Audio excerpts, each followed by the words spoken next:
Are you ready to become yourself? For years, dozens of people from all walks of life have turned to this one man, Leslie Tanner, desperate for the tools to reshape their life in our raised, godless world. Utilizing a unique blend of good-natured humor and brass tacks education, his innovative approach has helped innumerable people reach new levels of consciousness and personal power. Leslie Tanner, a controversial but selfless and massively influential figure, defies categorization. Since he and his life-changing program rose to fame, the expert class has desperately attacked him as a clown, snake oil salesman, or predator, attempting to silence him precisely because he is so effective at helping others become happier and more powerful in their own lives. From the most challenged, the mentally ill, handicapped, women, and mentally retarded, to the most successful athletes, entertainers, business owners, medical doctors. Regardless of your station, Leslie Tanner has committed his life to giving you the tools you need to transform your life. So, are you tired of being in near constant emotional and physical pain? If you could snap your fingers and have $1 million, would you do it? Is there a you buried deep inside whose power and will yearn to be expressed? It's a whole life-changing program. If they get half of what I got out of this program, they're going to have a much happier life. It was fun. I really loved doing the program. I loved learning about myself. It was just amazing. So if you have an interest in transforming your life once and for all, come along. I have so much to show you. In a moment, you'll have the opportunity to call the number you'll see on the screen and speak to me, Leslie Tanner, directly.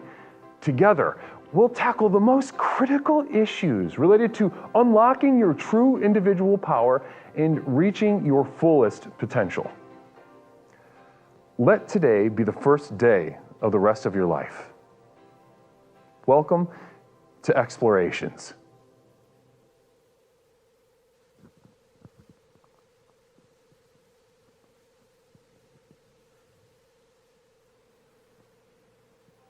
Ladies and gentlemen, it is wonderful to be with you. It is me, Leslie Tanner, host of Explorations with Leslie Tanner. Another beautiful night for us to commune once again, gather ourselves together, and explore the universe both inside and out. Now, this is a particular time of year. We can already feel the pressures and anxieties as well as the expectations of merriment. But make no mistake, this is the law of the jungle, the land of the animals, and should be treated as such. Tonight on Explorations with Leslie Tanner.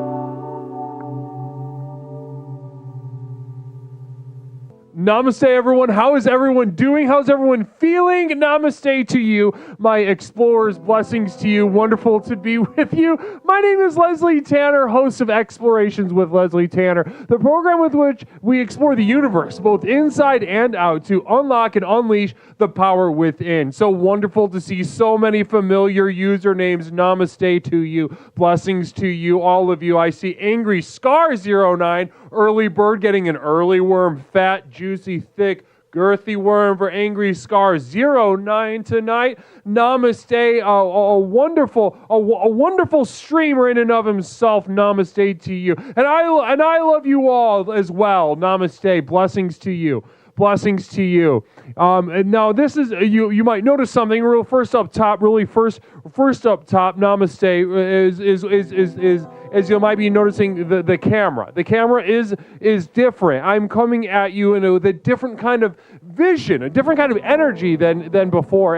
And blessings to us for having, thanks to your support, thanks to the hard work that you all do here, letting your voice be heard, getting the affirmations. Those of you who are members of my community of devoted light, you have made this happen a couple weeks ago. Camera went bye-bye and we got a new one. Still dialing in the effects, still dialing in the colors. A little contrasty. I look like I have jaundice on top of that, but we're working on it. We're working on it slowly. Namaste and blessings to you. Sociopathogen, I literally just said that. The energy, the jaundice, for sure. Oh my gosh, namaste. Blessings to you. Wow, and wonderful it is to be with you. My name is Leslie Tanner, as you know. Blessings with you. Godspeed, blessings. Let's hear what Godspeed has to say. Explorer Surrogacy Advocate. 2 8-ounce packages, cranberries, fresh or frozen, 1 orange, zest cut into strips, and 1 juiced, 1 cup sugar, 1 cinnamon stick. Put all the ingredients into a saucepan. Old Man Doom. You know what? Funnily enough, Old Man Doom resubbing as well as Godspeed for the 5th month. Old Man Doom subbing in for the 16th month and said, I'm only here for the jazz. Well, guess what? He just triggered the oncoming Toot Toot Jazz Express. Blessings to you, everybody. Let's buckle up. Let's kick back. Let's get excited, but also get that sort of Leslian relaxation going. One of discomfort. One that is ready for the tools by which you will look into the abyss within and unlock and unleash the tools that are there for the taking. Namaste. Let's get on with some jazz.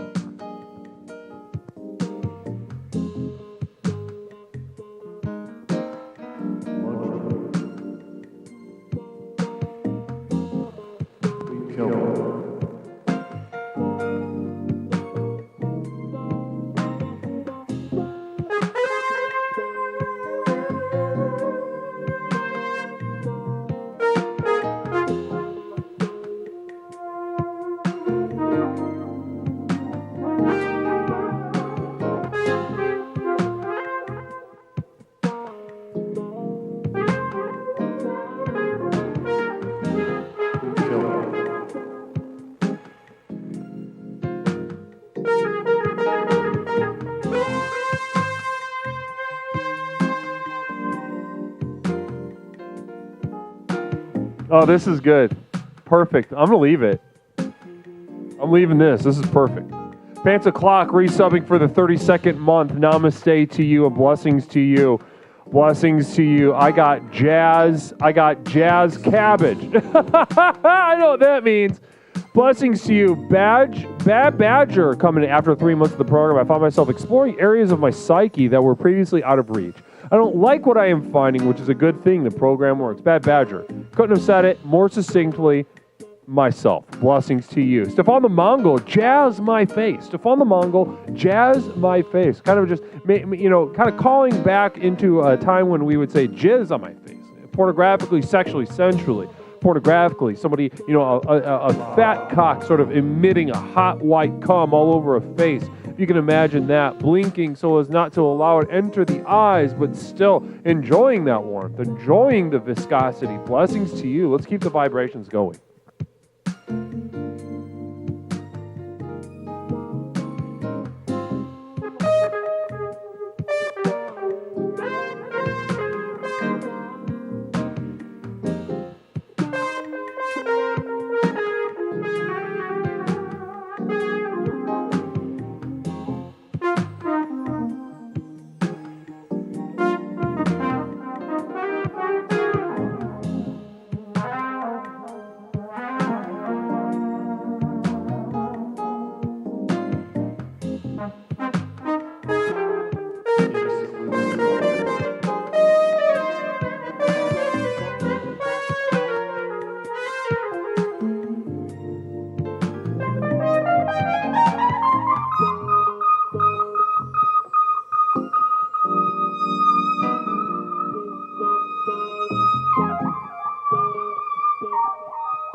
We're having some fun tonight. Namaste. Stefan the Mongol gifting 5 community subs. Holy moly.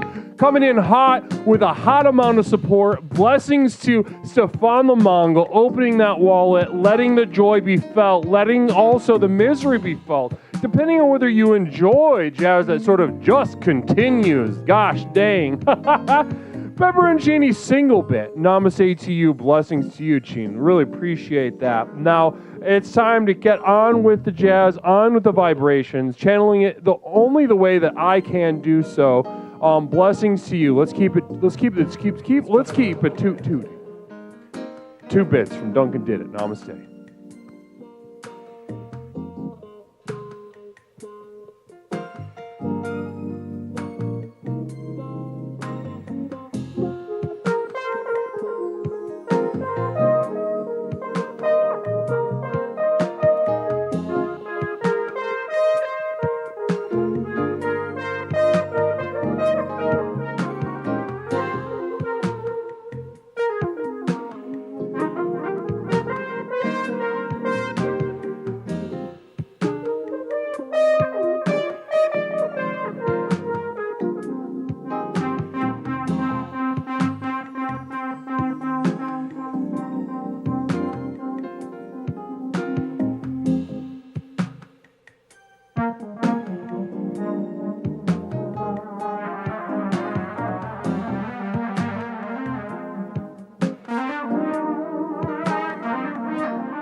Namaste, everyone. Blessings to you. Wonderful to be with you. Brother A.E. Rook, good to see you. Good to see you back in chat. Namaste to A.E. Rook. Blessings to you. And wonderful, guys. One thing I've been thinking about lately is, I'm thinking, we've been on such a tear with these Jazz Expresses, in the past couple. Gripple, choo. Namaste. Yes, the program works. Namaste to you, Brother Gripple Chew. Blessings, and wonderful to see you in chat as well.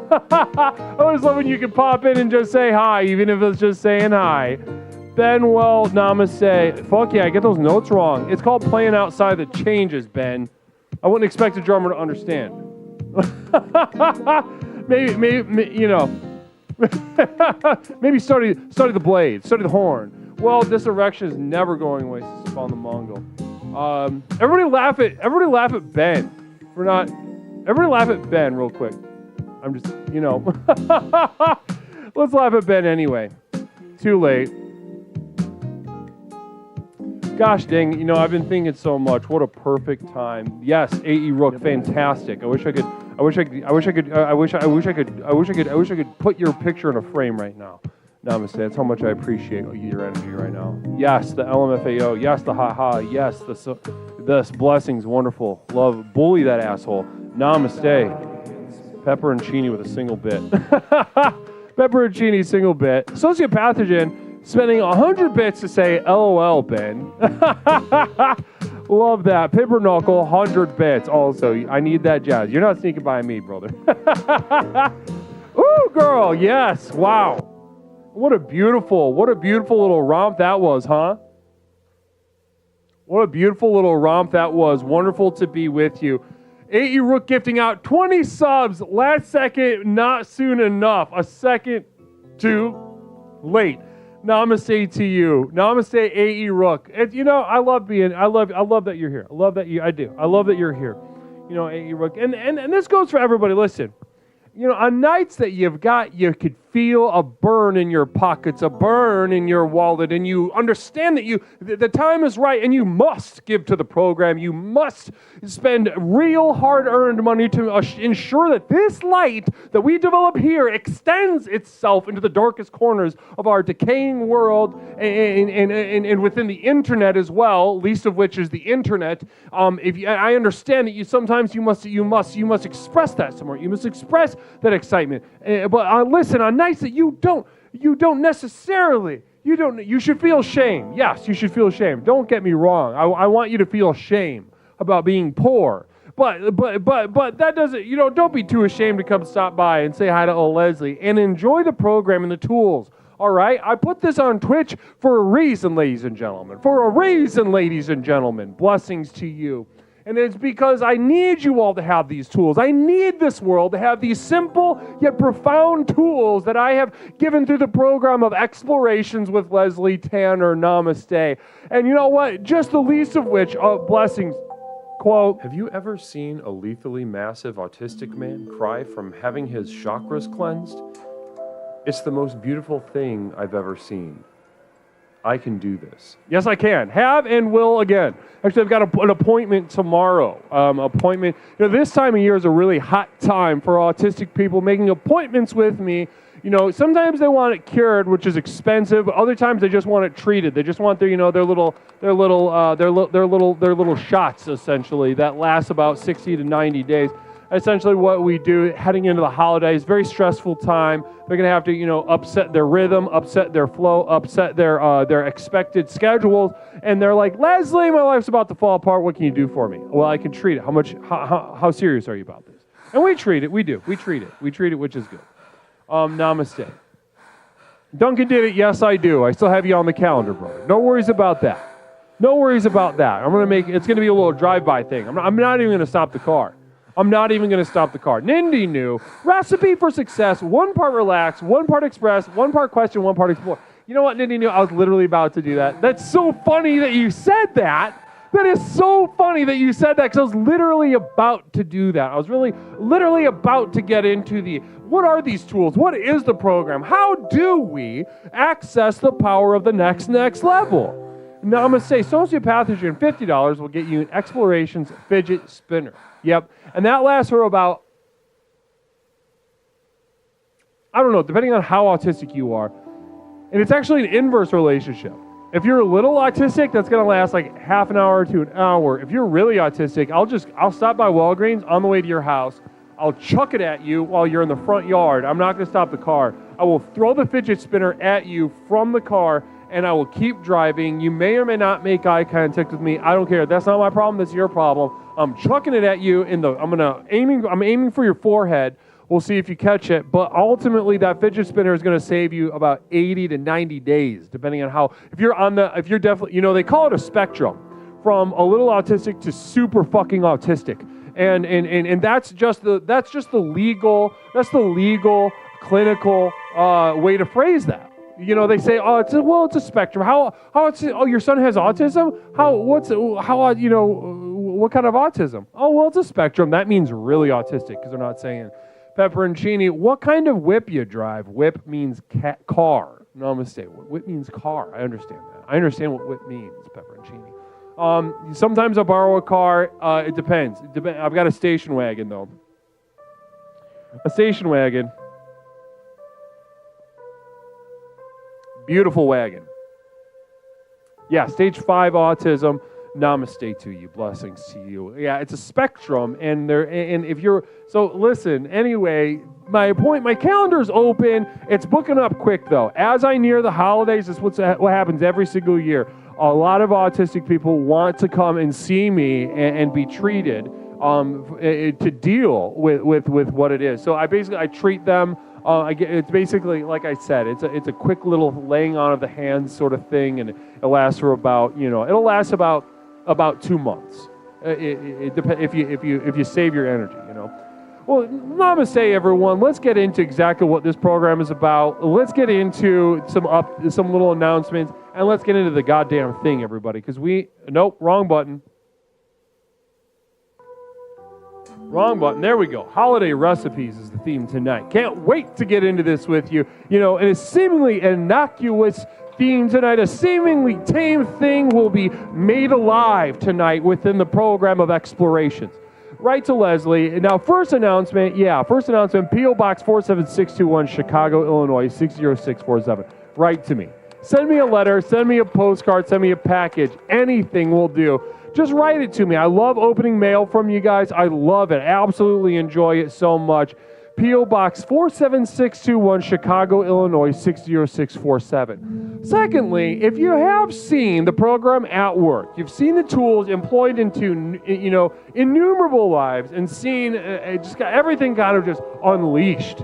Hannah wins! Namaste to you! Welcome to Explorations with Leslie Tanner. Welcome to the first day of the rest of your life. Formally welcome to the community. I'm about to get into what all this is about. Hannah wins. Did you just find us tonight, Hannah? Can you talk to me, Hannah? Did you just find us tonight? I'd love to know where you came from, how you stumbled on us. Talk to me, Hannah. Talk to me, Hannah.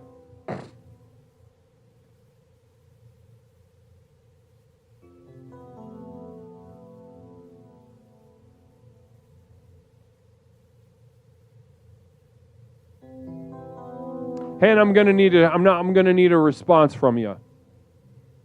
I'm gonna need a response from you.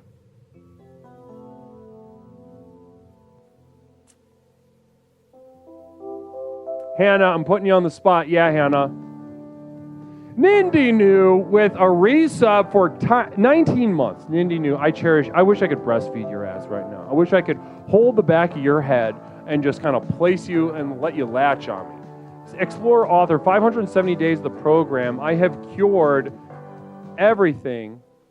I have cured everything about myself and my dog. Namaste. Now that's just a little taste. Nindy is not even that talented of an explorer, but that's a taste. If you should have hit that. Honestly, you should have hit that benchmark like 100 or 200 days ago. Namaste. I am Pet Rock. Wonderful. There we go. I love the riddle. I love the abstraction. I love the poem. Don't even get any more. Don't get any more specific about that. Namaste. Thanks so much, Hannah. Blessings to you. Blessings to you. Now, as I was saying, guys, if you've seen the tools at work here within Explorations with Leslie Tanner, you've seen the lives transform, and you're ready for the next level in a way that you weren't sure you're ready for before, but you've seen it, you can taste it, you know what's waiting for you just around the corner, just around the river bend, as Pocahontas said, as you're ready to bend that river and you need a little more tools, well, namaste. That's why I have started my community of devoted light at patreon.com. Community of Devoted Light at patreon.com, where I'm hosting my library of exclusive materials that you can't get anywhere else. Videos, music downloads, a podcast. I'm talking the most exciting, life-transforming materials that you can find. I speak more freely than I can here on Twitch on these videos. If you are excited to do that, go ahead and type !final journey into the chat to begin your final journey into my community of devoted light, my inner circle. A couple more details about that later on in the stream. Blessings to you. Blessings to you. Blessings. Pocahontas who? Pocahontas who, huh? Pocahontas. You've seen that, Mary Lou. You've seen, that was a part of your childhood. Don't play, you know. Don't play coy with me, Mary. Not this early in the night, Mary. Not this early in the night. You know exactly what it is all about. Namaste to Prag Pro. Blessings to you. Good to see you, Praggy. Blessings. Prag's got it in the bag. That's something for you. Prag's got it in the bag. That's fiery. That's got some legs. I think you should maybe add that, pepper that into something. Because I think that felt really good. That felt fantastic. I said that. Namaste. Oh my gosh, we've been rated. Oh my goodness gracious. Blessings among blessings for us here at Explorations with Leslie Tanner. 3 Grandmas Yap rating us. From 3 Grandmas Yap, bringing their flock, their sheep here to the program of Explorations with Leslie Tanner, the most powerful and fastest growing personal power program in the country. Namaste. I see 3 grandmas ready yapping, then I see 3 grandmas ready to transform their lives from the ground up. Namaste to you, sweethearts. How was the stream? 3 grandmas? How was the stream? How was the stream over there? Talk to me. You can tell Leslie how the stream was. Namaste. Namaste. A.E. Rook gifting some subs. Beautiful. I love to see that. Really and absolutely love to see that. Namaste to you. Groove Holmes, welcome. Welcome. Namaste. Should I have my will made out before I begin my final journey, or is this a different final journey? I think what you will find once you begin this final journey is that you'll experience of freedom, a terrifying freedom. And you'll understand that writing a will, you're not going to that anxiety about whether you should do it, going to go away, immediately going away. And not only will it go away, but something way worse will come into your life through the program. And we'll kind of put that in perspective. You know, when they do that thing, it's like an ant to like the Star of Vega or something, and scale wise, that's going to be like an ant's little roper. Like if you can imagine an ant getting jacked off and squirting a little roper, and I'm talking like maybe the third roper that day from that ant. That's how small of a roper I'm talking about. I'm talking about a very dry, viscous, barely exits the tip of the penis, barely gets onto something, kind of like dribbles, like a baby spitting up. And that's the kind of thing that I'm talking about. Then once I bring the program to your life, you're going to understand the scale. You're going to understand the scale and enjoy the power and the energies of that. Namaste. Namaste. Blessings to you. Welcome, A.E. Rook coming in. Thank you so much, A.E. Rook. And 3 grandmas, you enjoy that. 3 grandmas. 3. Are you still here, Hans? Sweethearts, you still here? Do I think smoothies are a psyop? No. No, I don't. If you'd love to debate this, go ahead and give me a call in just a moment when I open up the lines, but no, I don't. I don't think that. Namaste. Barry Punch, 759 bits from Barry Healing Punch. is possible, important, and a moral imperative among the enlightened, claimed the rotting, masturbating corpse. And that's 100% true. One of the most demonic things that someone in my field of therapy, as a counselor, as a legally licensed counselor, which I am, a lot of the state has told me I can't say that. Twitch.tv has said you cannot claim that any longer. But I'm not going to stop. Do you know why? Because it's true. I am a legally licensed counselor. And from my perspective as a legally licensed counselor, what I am going to tell you about my peers, is that the most demonic thing they can do is instill in its patients the moral belief that you have a responsibility to heal. This is the drivel of an 11-year-old child, too scared to even look in the mirror. If you have a therapist, be it through telehealth or IRL, starting to pressure you about your responsibility to heal, you run the other way. You're talking to a grifter, you're talking to a jackal, you're talking to a rapist. They are trying to rape you. Namaste. Welcome back to Explorations with Leslie Tanner. My name is Leslie. Let's get into the program and then get into the theme.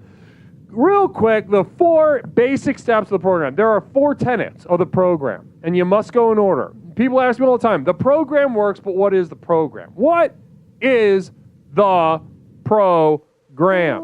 Namaste. What is the program? What is the program? Now that is, what is it? What is it? Now, I'll tell you real quick, the first thing that you just saw, thanks so much, Nindy knew, relax. Now, this is by far the most excruciating stuff of the program. I can't stand it. I wish I could throw it in the trash, but I can't. It's that important. If I could throw it away in the trash bin, I would.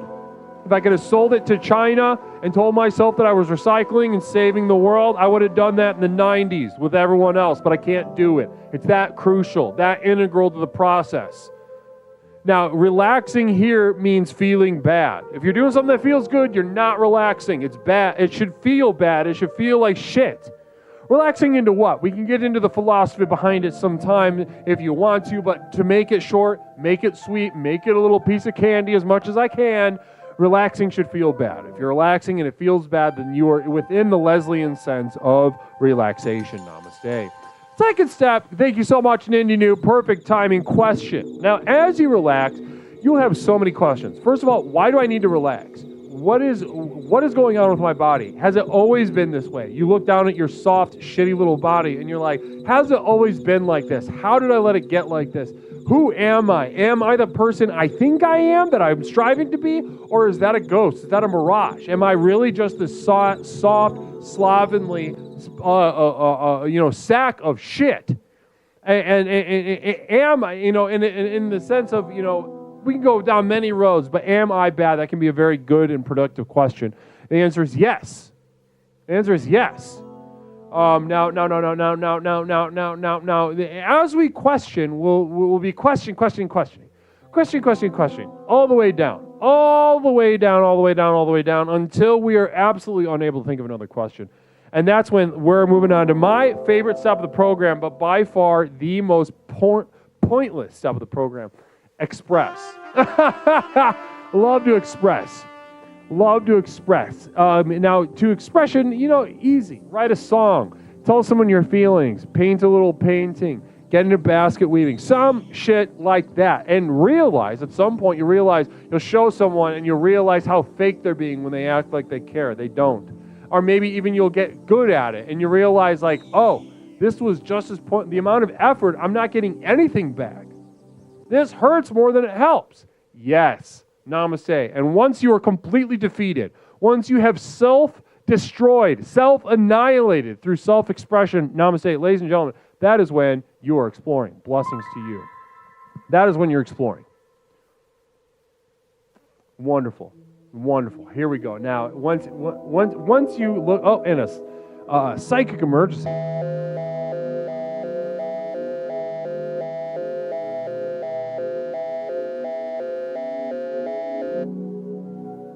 This is the Psychic Emergency National Alert System, also known as PNAS.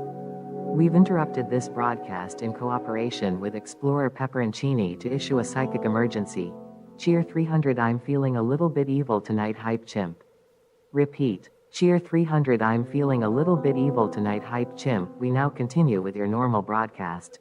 Pepperoncini, aka Chin, namaste to you. Thank you so much. Now that's a massive win for Chin. Massive win for Chin. You can tell he's been studying the program. Blessings to you. Namaste. Thank you so much. Station WBR. Namaste. What's up over there? YouTube. I know most people are on Twitch, but how's everyone doing over on YouTube.com right now? How are you guys doing on YouTube Live? You ever ask yourself, why am I here? Not to say that you should leave. I'm just saying it's a weird place to be, isn't it? Weird place to be. A lot freer in some ways.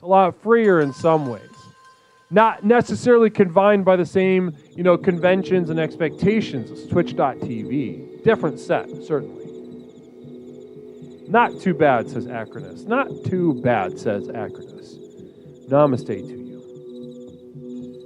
Well, guys, do you understand the 4 steps of the program? I think it's time to get into the theme and kind of just launch ourselves into the evening, guys. In a moment, I'll be opening up the line to discuss holiday recipes. Now, I'm going to tell you a little bit of a story about why I wanted to choose holiday recipes tonight. It's the week before Thanksgiving. This is the best thing on YouTube. Namaste. Station. Blessings to you. Namaste to you and blessings. I really appreciate that. Namaste to you, Station WBR I67. Thank you. Fidgety fools around. If you open both streams, you can get double the program. That's true. And actually, speaking of which, I'll do it at the half one. Namaste. Now, guys, there's a reason. There's a reason I brought up holiday recipes. It's the week before Thanksgiving. Started getting these emails, right? Talking to me about, get ready for the holidays. You're going to be going to some parties with some friends or some relatives. Get some recipes together. Make a little something. Bring a little something to the party. I've been in the position of having to make a turkey and the basics, the turkey, the stuffing, the gravy, the green bean casseroles, the mashed potatoes, et cetera, et cetera. I've been in that position before. Much pressure. And tonight's theme, holiday recipes, certainly will meet the needs and mindset of you if you are in that position. Holiday recipes. I'm asking for your best tonight. But all the way down to maybe you're just thinking about stopping by Jewel, a Kroger, an H-E-B, an Aldi even, on the way to the party to pick up a little something. On the way to the party. I used to be like that. It was a dark time. I used to be just like that. I used to say, I'll stop by Jewel and I'll pick up some kolachkis or some, maybe some cookies or something. Dark time. So what would happen, I would go and I would set my cookies down on the dessert table, and I would look up and notice the eyes of the people hosting the party. And for a while, I didn't know how to read it. But after a while, I realized it was a sort of smug superiority. I went to their party only to be looked down upon because of my feeble offerings.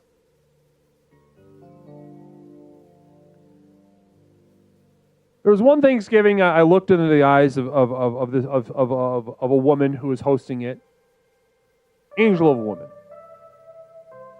But she looks at me, what I guaranteed myself that was going to be the last time that somebody looked at me with sort of smug superiority. So what did I do, ladies and gentlemen? I accepted the challenge. And in accepting the challenge, I allowed the landscape around me of the holidays to transform, to evolve very quickly. Because, ladies and gentlemen, brothers and sisters, as the holidays are thrust upon us every year, it is insisted that we are to celebrate, that we are to gather in merriment, in generosity, and forgiveness. Well, ladies and gentlemen, if that was true, if that was all there was to the story, why then? Namaste, Command W, thank you so much for the 50.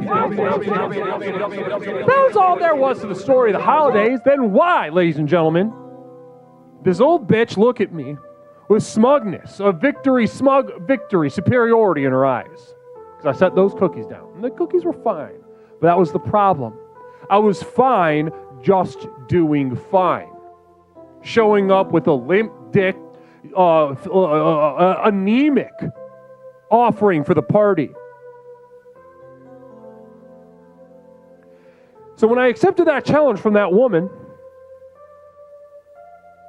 I therefore accepted that the laws of the animal kingdom are just as present at these parties, just as present at these potlucks. While celebrating merriment with one corner of their mouth, with the other side of their mouth, they are vicious predators prowling at the town's edge, waiting to destroy, to crush, to feel that sort of smug, self-congratulatory victory. So, the very next Thanksgiving, I showed up to that woman's party. Old woman. Definitely old. Dying woman. Not like actively dying, like she's, we know, or it was something about her, but, you look at her and it's like, okay, yeah. I'm going to cherish my time with you. So, what I did that year was I walked into that party with the most beautiful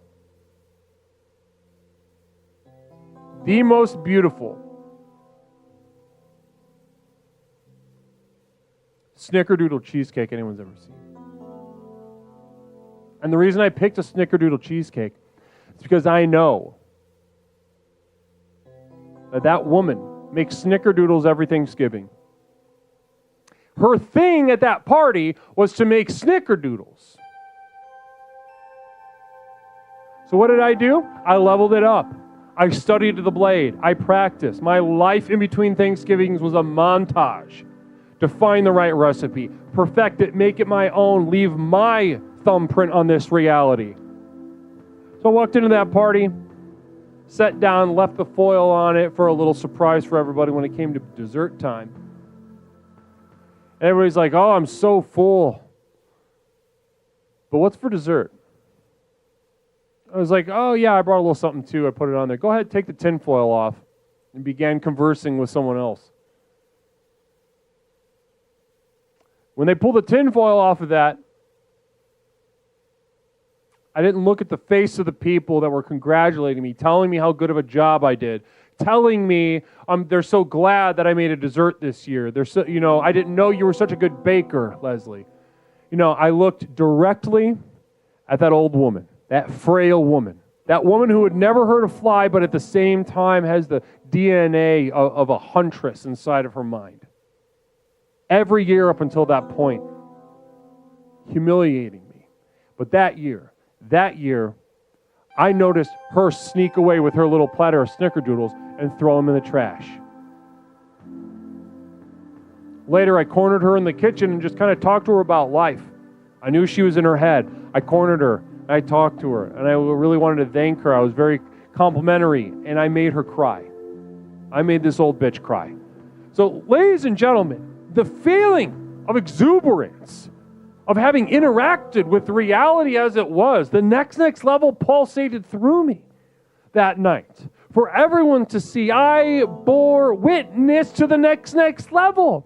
And whether those other partygoers felt it or not, they knew that something was alive in me, that a tide had turned, that I was vibrating, glowing within the smug dominance that I have earned. I vanquished my foe. And so tonight, ladies and gentlemen, we're discussing holiday recipes. Yeah, you want to have fun. Yeah, it's fun to taste stuff, but ladies, don't think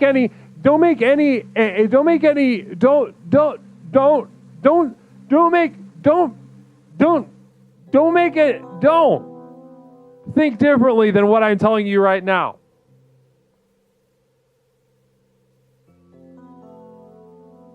It's a jungle. And are you going to get eaten, or are you going to eat? You're going to take what's yours, or you're going to let some old lady butt fuck you in front of all your friends and family. Make it happen for yourself tonight, and Thanksgiving night, and Christmas Eve, and every other goddamn party you got to go to. Bring the big gun. So tonight when I open up the line in just a moment, we're talking about our best recipes. What are our go-tos?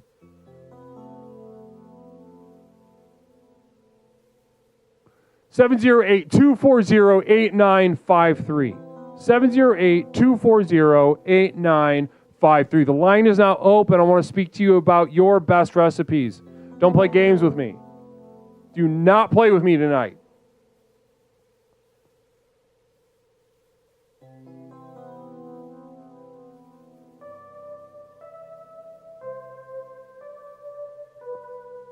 The line is open, 708-240-8953. 708-240-8953. Much to discuss tonight, much to discuss. Every single night I open up the lines with a theme with you guys. It always amazes me, surprises me. The various things that you all have to say and share with me, Leslie, evolves my thoughts, and we as a community take one step into the bleak abyss. Okay. One moment, caller, one moment. Communal Vision coming in from Arrow. Okay. I know that for things like baking, you can substitute eggs for like flaxseed of whatever. Do you have any secret recipe substitutions that are useful? Absolutely. Arrow. Okay. Flaxseed, you can make a flax egg, tablespoon of flax, ground flaxseed with, 2 or 3 tablespoons of warm water, mix it, let it set. If you're trying to, keep it a little less heavy but still moist, you can use apple sauce instead of oil. A lot of people don't know that. I don't know if people know that. But you got to be careful, because if you're sacrificing the richness, you're putting a lot on the line. You got to test that, because it's a balancing act, certainly. Caller, welcome to Explorations with Leslie Tanner. My name is Leslie. What is something I can call you tonight? It's Sparkly. Sparkly, welcome back to the program. How are you doing tonight? I'm pretty good. That's good. That's wonderful to hear. Can you hear me clicking? What was that? Can you hear me clicking? I can hear no click. What is there a click happening? Yeah, well, I'm clicking. On your computer? Yeah. No, I don't hear a thing. I just hear your voice. I don't have any holiday recipes. Oh my God. Well, listen. How does that make you feel after hearing my what I just shared with you? Communal Vision caller, can you please stop that clicking from Larry Picklejar?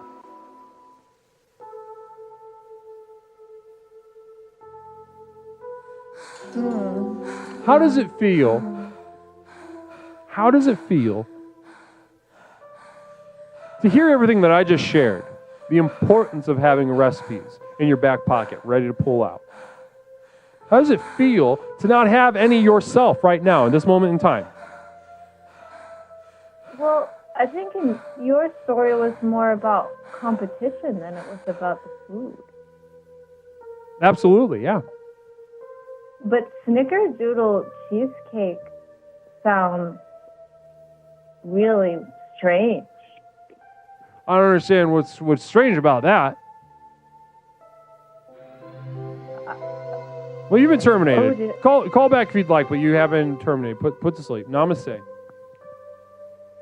708-240-8953. Well, listen, it was enough to get me the W last year.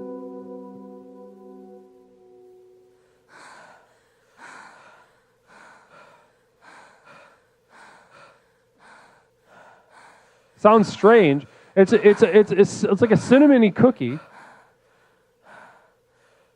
with like a bright, smooth, kind of almost like a tartness to cream cheese on top of that, like a good cookie, but not a very dynamic cookie. Comforting in its simplicity, but much room for some additions, I believe. And the proof's in the pudding. The party agreed with me. 708-240-8953. 708-240-8953.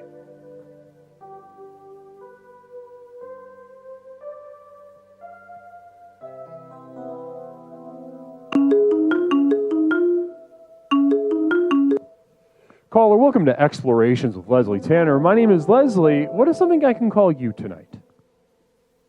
Namaste, Leslie. This is your old friend, Jim. Oh, Jim, brother, it's so good to hear your voice. How the fuck is Jim tonight?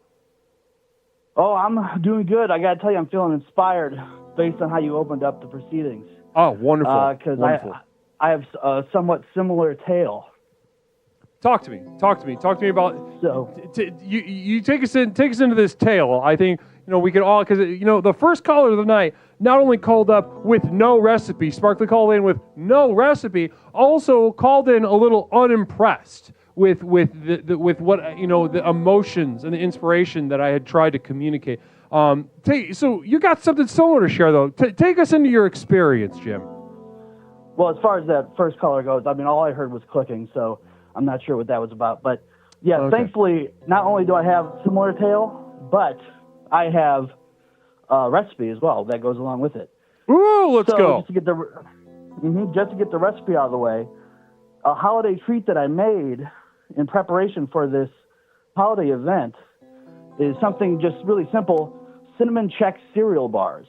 So basically, think Rice Krispie treat, but combined. Like I wanted it to be like a cream covered brownie, but Rice Krispie treat. But I like Chex. I like cinnamon Chex. And I said, let's go ahead, do cinnamon Chex instead. And I just put cinnamon at any point in the recipe. I would say just Google it, cinnamon Chex bars. But yeah, basically I just put cinnamon in any opening that I could. Yeah. Any opening. Talk to me about opening. What do you mean by openings?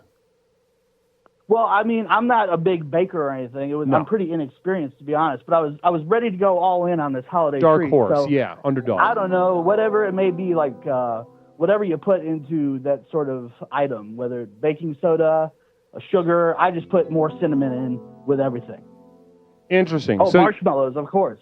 Marshmallows as well. So we're talking maybe like quarter cup of melted butter, melted, cup and a half of marshmallows, then like a bunch of just Chex Mix to your liking.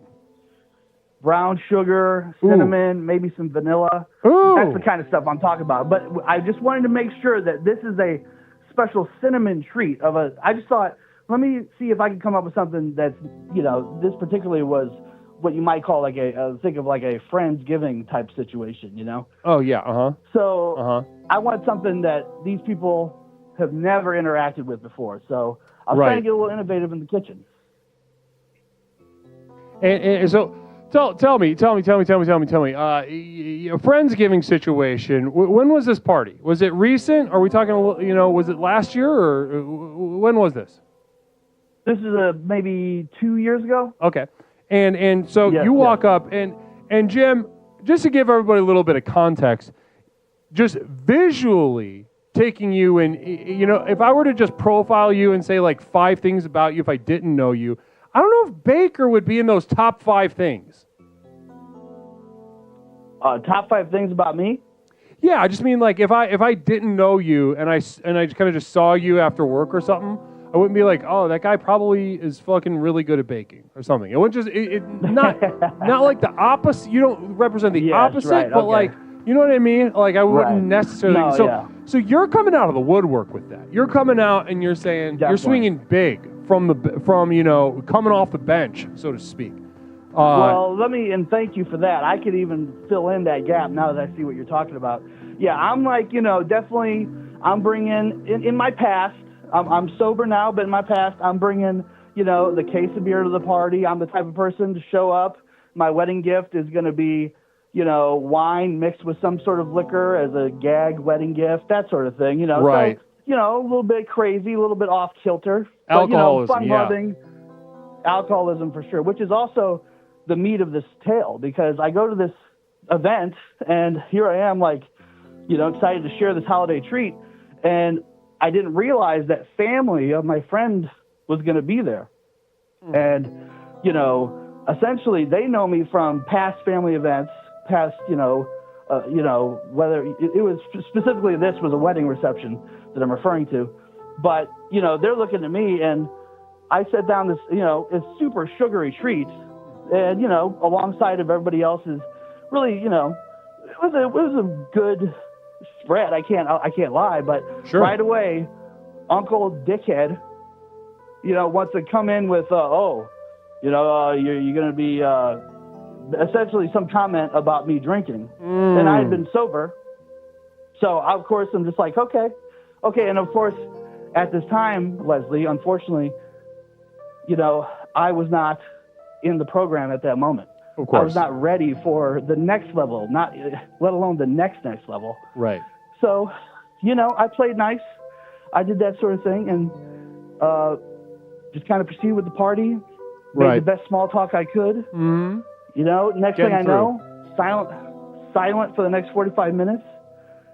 And I left that night, went down to the 7-Eleven, just downed a bottle of rum, came back and beat that guy's ass.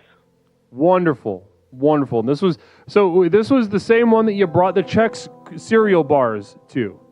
Yes, same event. That's what I mean. When you told your story, I was like, obviously not next level like yourself, but right. But you understand. The one time where it was the one time where I went, there's my holiday recipe for everybody, but also attached a similar, combative stance against an elderly person. Yeah, I think this is beautiful. A lot of people, a lot of other therapists are going to share something, maybe a different attitude than what I'm about to, but I think this is an absolute victory, an absolute W. I think you express an emotional awareness. You express both internally and externally. You felt the pressures from them. You felt judged. And you also felt, I also brought a little bit of extra something new to the table. Nobody, did you get any comments about the cereal bars at that point? Just like, oh, wow. And that's a lot of sugar. All right. See, disrespectful. And so this is what, ladies and gentlemen, people only, when they bring up alcoholism, they only bring up negative aspects of it. You know, they talk Absolutely. about it's Absolutely. straining relationships. You know, you make stupid decisions. Your health is faltering, et cetera, et cetera. But listen, it's also, you know, got positive sides to it. It gave you the strength you needed to assert yourself in what I would consider to be an affirmative way. You're not going to take that abuse. You're not going to take that disrespect. You're going to get on and off the wagon at your discretion. You're not going to sit here and let some passive aggressive nobodies slap you around. And I love that. I appreciate that. And I would recommend that to literally anyone in the program that's suffering from alcoholism. Take a page out of Jim's book. That was 2 years ago. And that night, again, you know, not involved with the program at that moment, I, you know, went to Captain Morgan to let out some steam, not necessarily regretting that, but now I'm sober and I'm taking my anxiety to everyone and imposing it on them, and I'm encouraging everyone. The program works. Beautiful. Listen, I'm excited for the, you know, whatever, you know, the next rendition of Chex Bars too. I can't wait to hear about your exploits in that respect. What's next? You know, maybe Lucky Charms a tart or something like that. Maybe this is the year. Communivision from Sociopathogen. Sounds like the captain righted the ship. Oh, wow. Wow. Yeah. I just have nothing but wow to say to that. Jim, I want to thank you so much for being so generous with yourself tonight. You've really given us a lot everybody. to consider. And as always, it was wonderful to hear your voice. Is bad. Always a pleasure. Take care, everyone. Namaste. Namaste, Jim.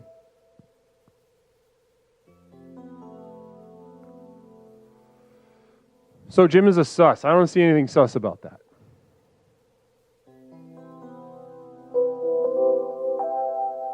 The feeling that we are part of something, going somewhere. People in politics, There is listen. no better drug on earth. Definitely better than whatever my friends and patients are ODing on. Wonderful. 708-240-8953. 708-240. Caller, welcome to Explorations with Leslie Tanner. My name is Leslie. What is something I can call you tonight? Hi, Leslie. My name is Duncan. Duncan, good to hear from you, Duncan. How are you tonight, bud? I'm doing pretty good. I really enjoyed Jim's call. It was very inspirational. It was, wasn't it? What did you find inspirational about it? He kept drinking, and every time he was drinking, he had a good time. That's right, huh? That kind of inspired me a little bit, yeah. Namaste, brother. And so talk to me. So are you a drinker too, Duncan? You drink a lot? I do partake, but only on days with a D in them. I try to limit myself a little bit. So all of them. I don't know, Leslie, but I do know that the last time I over imbibed, as they say, the over imbibed,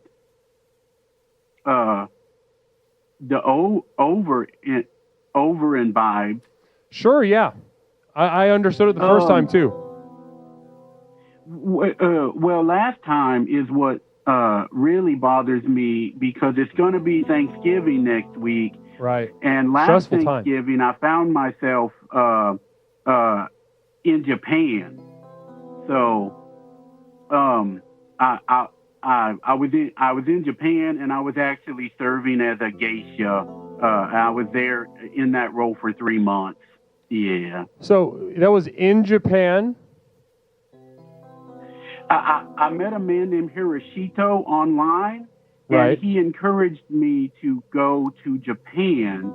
What I did not know is that I would be his geisha until he released me from my contract. Yeah. So his personal geisha is what you're saying? Yeah, him and several other businessmen that I will not name. You could just name them. One was named Henry, he wanted me to call him Henry the Eighth. I refused. And another one was T-Bone, and he spelled T with like T-E-E, like it was funny or something. There were, look, I don't remember everything because I was drinking at the time. Right. And I only had $232, so I had to send myself as a pet in a pet crate. Well, it sounds good. Anyway, tonight we're talking about holiday recipes. It's important that we prepare ourselves for the very ruthless competition that will be happening in the coming weeks. So are you going to be in America or going back to Japan this Thanksgiving? Before you answer that, Communal Vision from Arrow OK. Caller, were you trafficked?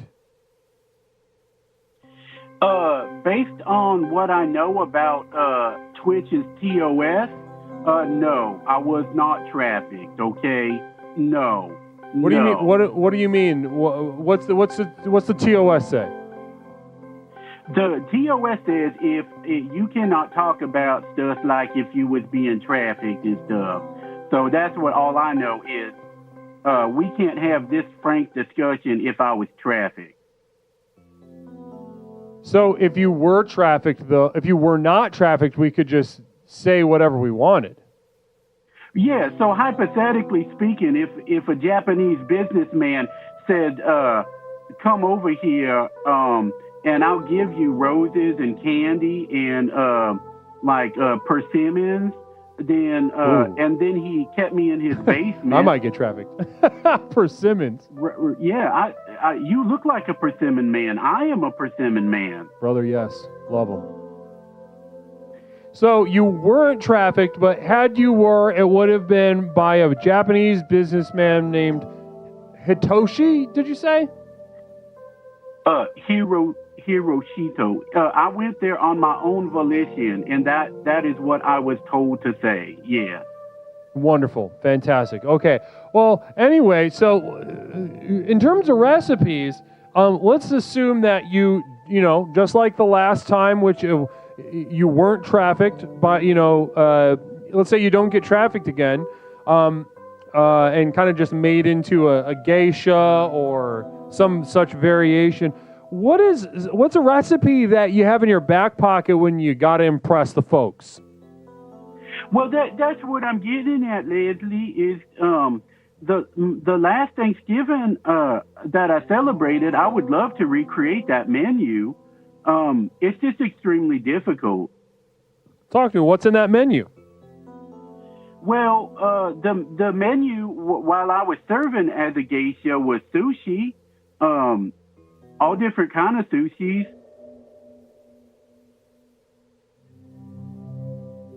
So so you want to make sushi. That's your go-to. So have you... Okay, well then... Leslie, let's go to the chase. I was the platter, and the sushis was all over my body, and they ate the sushis off of me. Sushi's not that hard to make. They ate the sushis off of me, and then when they ran out, they added more sushi on me. And the reason why I'm conflicted is because I can't find any businessman here that would like to eat that sushi again. There was one gentleman. Everybody likes to eat sushi, Duncan. Everybody, not everybody, but people other than sex trafficking Japanese businessmen want to eat sushi. You might be surprised at the numbers. Very popular food. T-Bone kept grabbing my penis with his chopsticks and saying, "I got that yellowtail. I got that yellowtail." How did that feel? And How did that feel, Duncan? I said, "That's not a yellowtail." How'd that feel emotionally? Emotionally, here's the tricky thing about emotions. I'm sure you know. In the moment, it hurt, but now I'm strangely aroused, and now that's all I want to serve people is yellowtail for Thanksgiving. Like real yellowtail or like your dick? Like my penis painted as a little yellowtail piece of fish with rice around it like pubes. Like you could make a little nigiri out of it or something? Did you ever have those in Japan when you were trafficked or not trafficked there? This is delicious, yeah. Okay. Well, listen, this has been really fun. So sushi is your go-to, but you're you're fucked up about it. Listen, you got to get over that hill. You got a couple days to get over the whatever PTSD you have from being not trafficked. Larry Picklejar, caller, when they were eating the sushi off your body, did you continually hear the Japanese word for pubic hair? I was zoned out, but I do remember hearing the name Larry Pickle Jar being discussed in the room. I don't know. Now that I'm thinking about it, that's just a memory that is coming back to me. Awesome. So listen, good luck with trying to figure out the old... it's not that hard to make sushi. And I think... No, Larry, no. No more Larry. It's not that hard to make sushi, and just look up some videos on YouTube. Get your shit together, though. You got a couple of days to get over your PTSD. We're already doing an autism appointment with you. I can't do PTSD before Thanksgiving, so that's on you, okay? Could I also serve wasabi peas? They're my testicles. Is that okay? Yeah. That sounds great. Okay. I would love that. I would love to be at a party where that was happening. Ooh. Thank you, Leslie. You're always the best and the biggest and the best help. Now, I'm going to say to you, Duncan, it's always a treat to speak with you, and good luck with the autism, the PTSD, and everything else. Yes, man. Bye, Dad. I'll see you. See you, son. Wonderful. Wonderful to speak to Duncan, huh? Yes. Good luck with all that.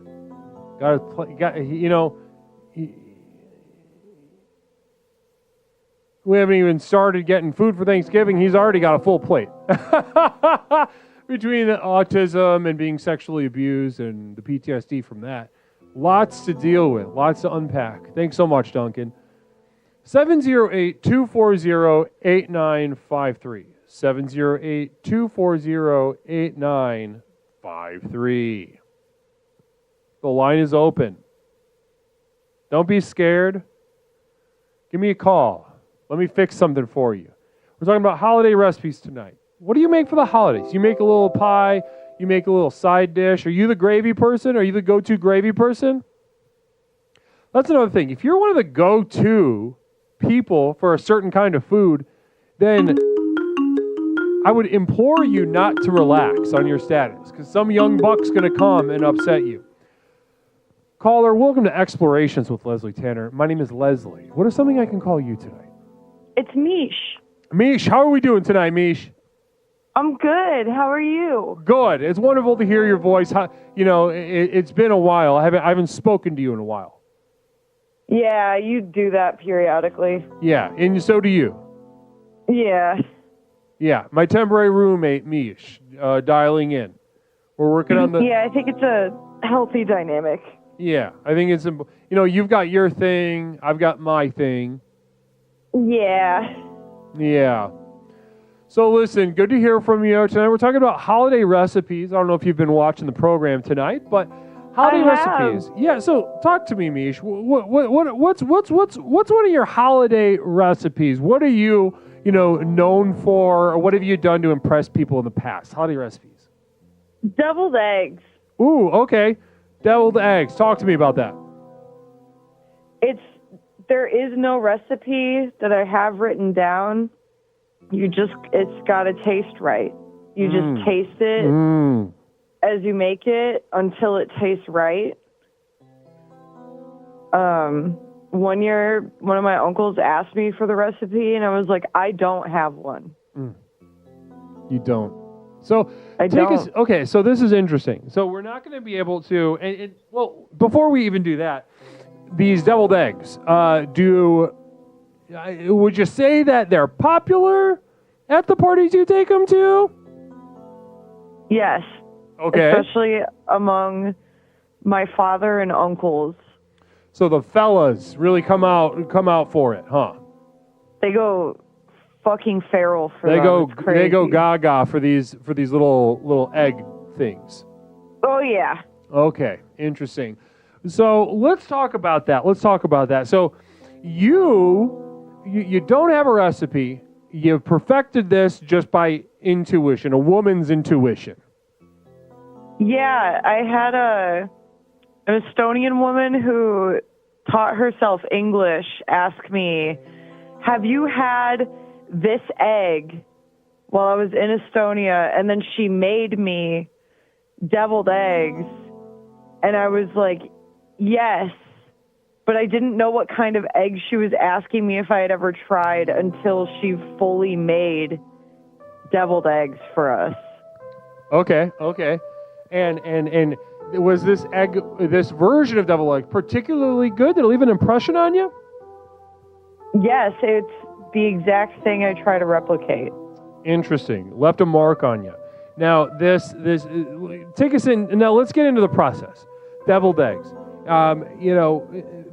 Some of us may or may not know what these deviled eggs are, but let's just start from the beginning and work our way through your process of creation.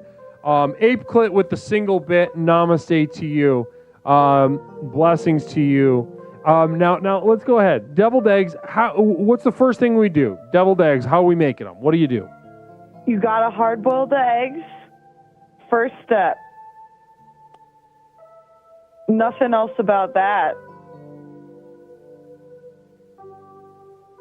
Okay, hard boil the eggs.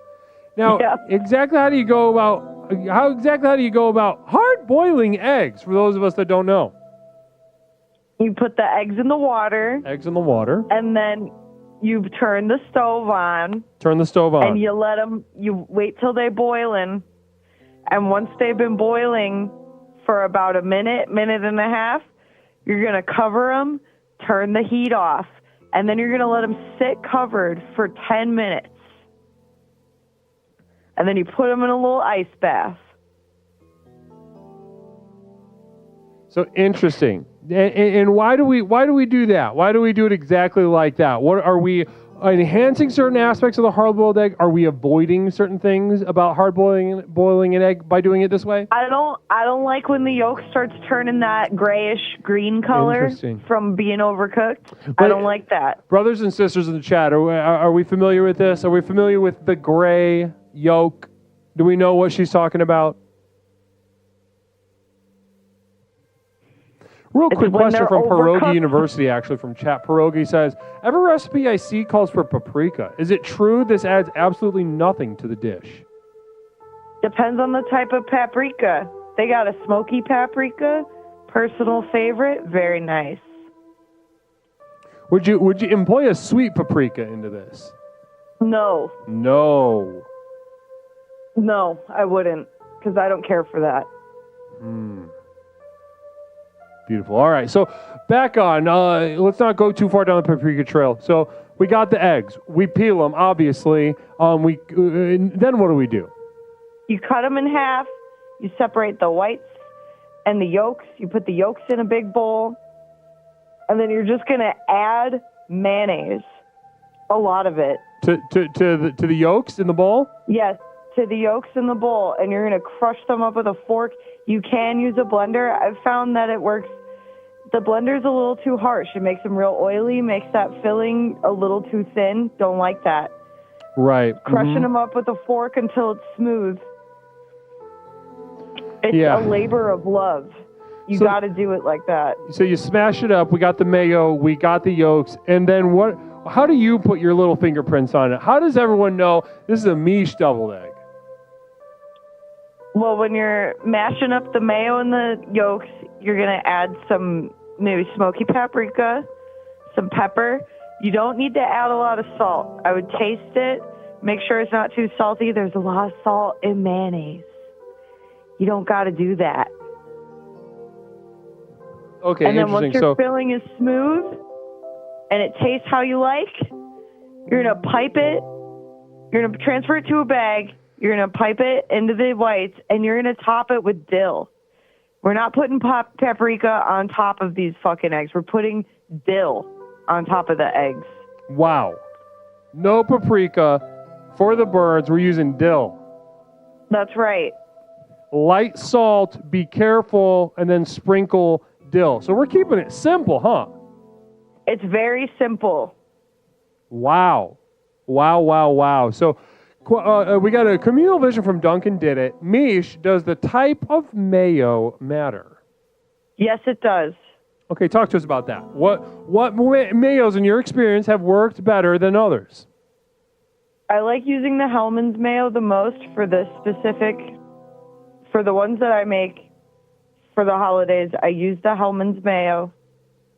Do not fucking use Miracle Whip. Everyone knows if you use fucking Miracle Whip in your deviled eggs, you're a freak, you're disgusting, you should be shunned, uninvited, blocked, reported, everything. They should call the police on you. Wow. Okay. Question, dill. Okay, this is a game changer from Pierogi. We've got Barry Punch says, grow your own dill. Maybe, I don't know. Echo Lightwave Unspeakable with a communal vision. Thanks so much, Echo. Can't wait to read this perspective or have this, dictated to me. Mish, have you tried making deviled eggs with long eggs? Not yet, but I think, that's the goal for this year. It's time for long eggs. Interesting. So those short, little round ones have had their time in the sun. Right. It's time for long eggs. Right. My recipe for the holidays, Boston Market, says pepperoncini. Any response? That's fair. No, I like that. Interesting. Okay, now listen. What have you? Let's go into the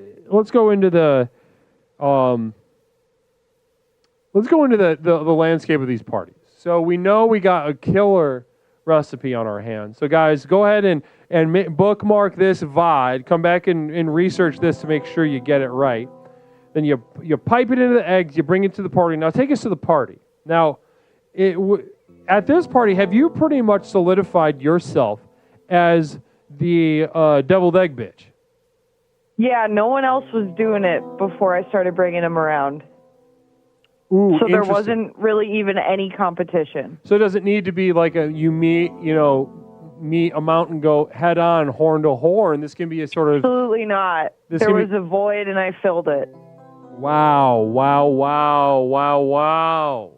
I did everyone a service. Wow. Okay, now that's interesting. And that's...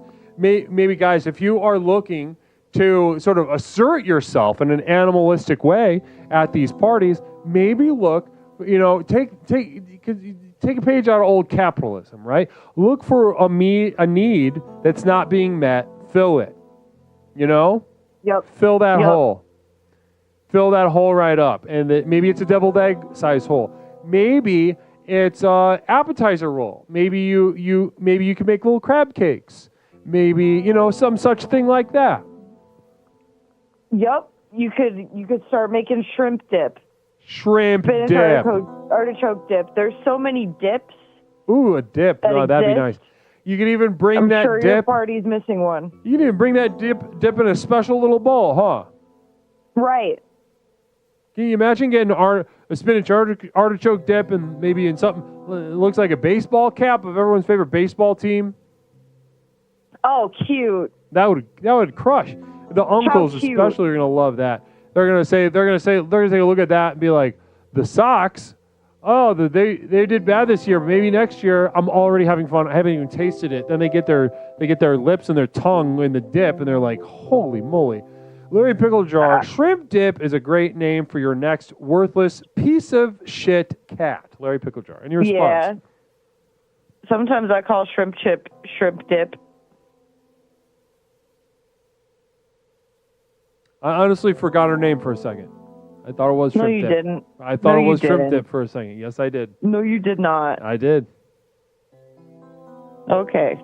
Listen, when you're around a cat, you know the evolutionary nature of their name. It just kind of moves around all the time. Yeah, you just start calling them whatever. Yeah, exactly. Yeah, it does. So I don't need the lecture, okay? Okay. Well, Mish, thanks so much for contributing. Honestly, the first banger recipe of the night. Deviled eggs. Guys, clip it, come back to the VOD, make sure you get this recipe. If there's a deviled egg size hole at your function, step up to the plate and knock it out of the park. What was that? I know there is. There's a deviled egg-sized hole at everyone's function. 100%. 100%. I love that. Well, Mish, any words of solace or warmth or clarity to the chat concerning Thanksgiving or recipes or domination? If you're cooking for boomers, it's really not hard to impress them. A lot of them grew up eating like Depression era meals that their parents refused to give up. So really just like maybe put a little extra salt, a little extra pepper, try some onion or garlic powder in your mashed potatoes. Yeah. They'll lose their fucking minds. They'll be blown away. You know, when I was trying to dial it in for when I was making stuff for boomers, I kind of tried too hard. Yeah, if the flavors are too complex, they get scared. Yeah, I think You use something like a vegetable that's not a lima bean or like a baby carrot, they're also scared. Right. I think I put salt on chocolate once, and they had a seizure, basically. Yeah, that makes sense. I've made that mistake. Honestly, a sneaky way to impress them is to sprinkle a little bit of MSG on whatever dish you cooked, and they'll think it's the best tasting thing in the world. And if you tell them you used MSG, they'll accuse you of poisoning them. Yep. Even though it's like fine. It'll trick them. They'll be like, "This one's like restaurant." But if you like, tell, that's why the restaurant tastes better. This like restaurant. And then, but if you tell them MSG, then they'll spit it out and be like weird. They did a study out of Duke University. They actually become more homophobic if they know they ate MSG. Oh yeah, and they'll blame China. They're anti-China. They're anti-gays of any flavor. You know, to them it's just 28,000 different types of gay. Don't tell me the words. I just had a little bit of MSG and I knew about it. I fucking hate you. It's scary, and don't tell them MSG just happens in cheese or tomatoes. They'll start burning shit. Yeah, sweet. Let them fade. Don't give them that They'll freak the fuck knowledge. out. I watched it happen in people that I love, and there's no cure for it. Yeah, there was a guy across the street from me that actually he killed him and his wife the same night you found that out. Yeah, that was fucked up. Yeah, it was a garage. They just turned the car on, closed the garage door. They went to sleep for the final time that night. Yeah, that was something tragic. racist about Chinese people on a note. Something like, probably can't repeat it here on Twitch, but it was. Yeah, it was, don't say it. Don't say it. You can imagine it had some of the syllables that it was like a garbled Chinese. A shrewdly drawn picture of a Chinese man with a bag of MSG, and it said the gays will never get this ass, and then sleepy time with him and his wife. Communal vision, night bitch, R.I.P.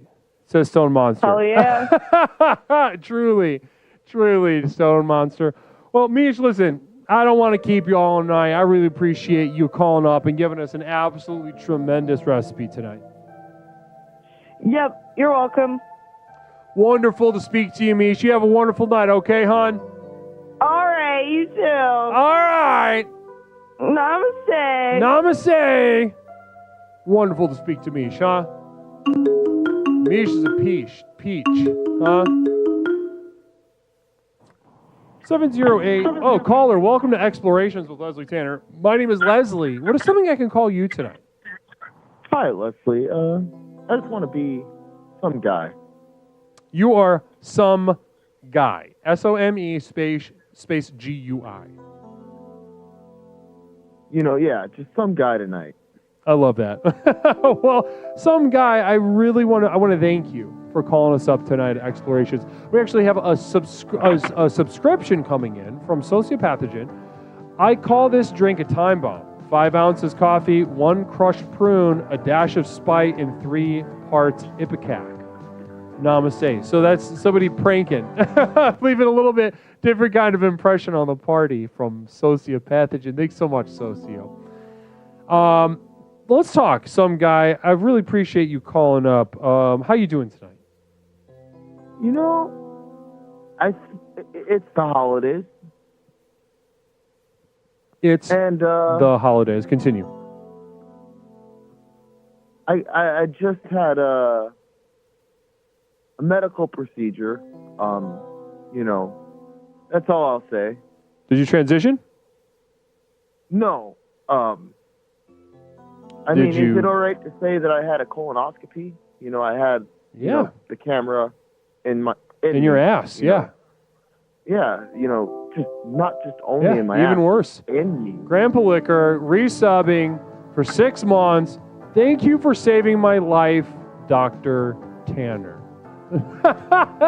It was absolutely my pleasure, Grandpa Liquor. Namaste to you. Blessings to you. Thank you so much for your generosity and happy 6 months to you, Grandpa Liquor. Now, go back to you. Colonoscopy. Let's talk about it. What kind of results? What? Today, I got the results. I got through what? You know, the results. You know, I saw the gastrologist doctor. Right. And what were the results, huh? And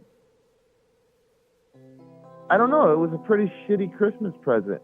Early one, but stage 4 colon cancer. Stage 4 colon cancer. Womp womp. Yeah. I mean, it's life, you know, and that's is. why I just want to be some guy tonight, because, like, I don't want pity, you know. Right. Mm-hmm. I kind of want to call and talk about it, you know, because, you know, I don't know. Stage 4, womp womp. So that sucks. Yeah. Especially when you hear it's possibly inoperable, you know, and possibly.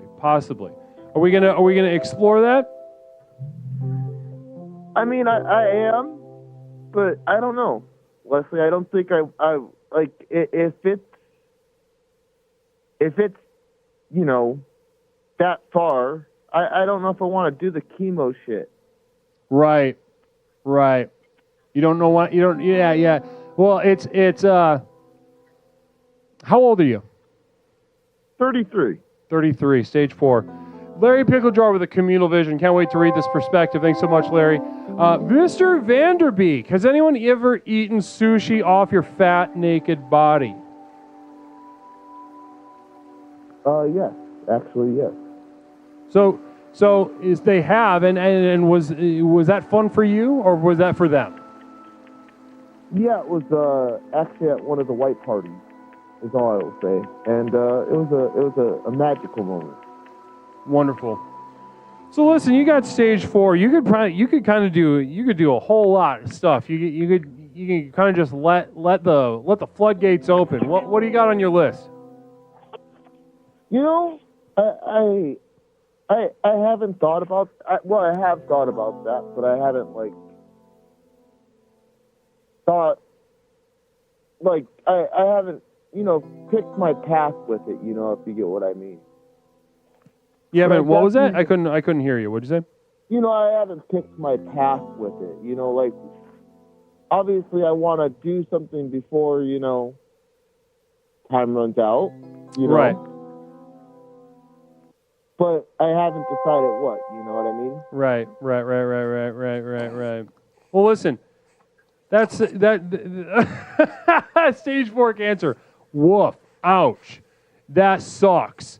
But really, honestly, it sucks, but it's life. It truly is life. You know, the only thing, you know, difference, and people say this in a kind of cliche way, is that you have, you know, you're in the same position everyone else is in. You know, that's the thing. I mean, we are all dying at one point.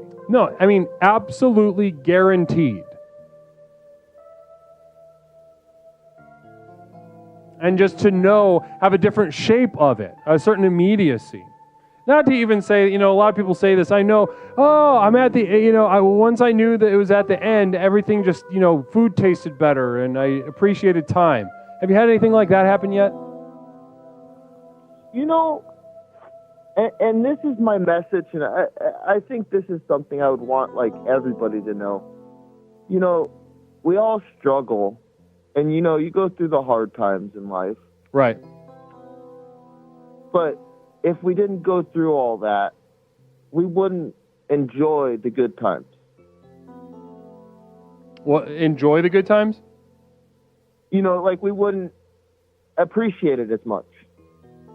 Yeah, I suppose. Yeah, well, listen, I think one thing that I hope that you listen. I hope there's a lot going on in your life right now. Lord knows, there's a lot to think about, a lot to consider. A traumatic thing to be told that in the first place.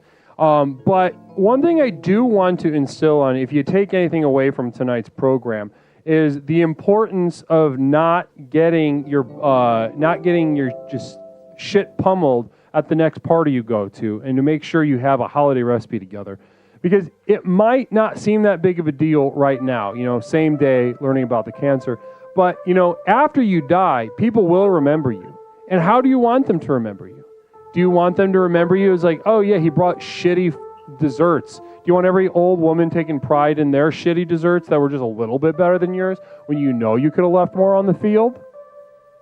No, 100%. You want to bring some shit that's like, here, you want to bring a bottle of fucking Cristal. Well, it's the fourth quarter. Let's take this seriously. Talk to me. What kind of recipes you got?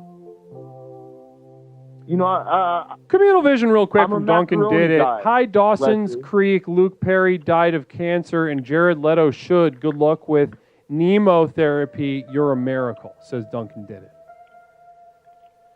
Nice. Now, let's talk about this. Fourth quarter, you don't got a lot of time left. Let's chat about, we'll see how it develops. You might get chemo, and that might work. Who knows? But let's say that, the worst suspicion is true. What are you bringing to the party? I'm bringing my macaroni, man. I make a fucking mean macaroni. What kind of macaroni? I make a special blend of different cheeses in a sauce. Put it into an oven with the noodles and everything. Mm-hmm. Cook it until it's perfected with a nice brown crisp. Nice. So it's got that like kind of cooked browning of the fat and the cheese on the top. And then a nice little touch of pepper on the top, just to spice it up. Interesting. Pepper. Now talk to me. Is the sauce just cheese? Do you fuck around with milk or cream or anything like that? Oh, I use a heavy whipping cream. A.E. Rook Communal Vision, elbows or shells? I use the shells. Interesting. Using the shells. Interesting move. Non-traditional move. I mean, maybe not American traditional, but, Italian traditional. Are you Italian? Are you an Italian guy with colon cancer? And you know what? It's probably all the deli meats and processed food. But yeah, probably. Yeah. Well, that and just genetics, because 33 is, nobody got, there's a lot to, pastrami probably didn't help, but, or capicola or whatever is, whatever those meats are that you guys eat probably didn't help, but also just, you rolled the dice genetically and did not pan out. You know what I mean? And I do. And it goes back to saying it's life, Leslie. We don't choose it. No, you didn't. You didn't even choose to be born. Exactly.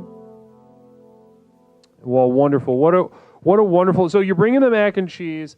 Have you considered maybe even adding a second dish? Just because like I said, what do you want people to think about you? You want to go out on top? Consider a second. If you had to pick a second, what would it be? Garlic mashed potatoes. Garlic mashed made potatoes. with red potatoes. Red? Why red? Just add that nice little touch. Interesting. And would you use cream with that? Just a tad bit, Okay. Because you want the whole rustic point. You want it to have a little bit of texture. Right.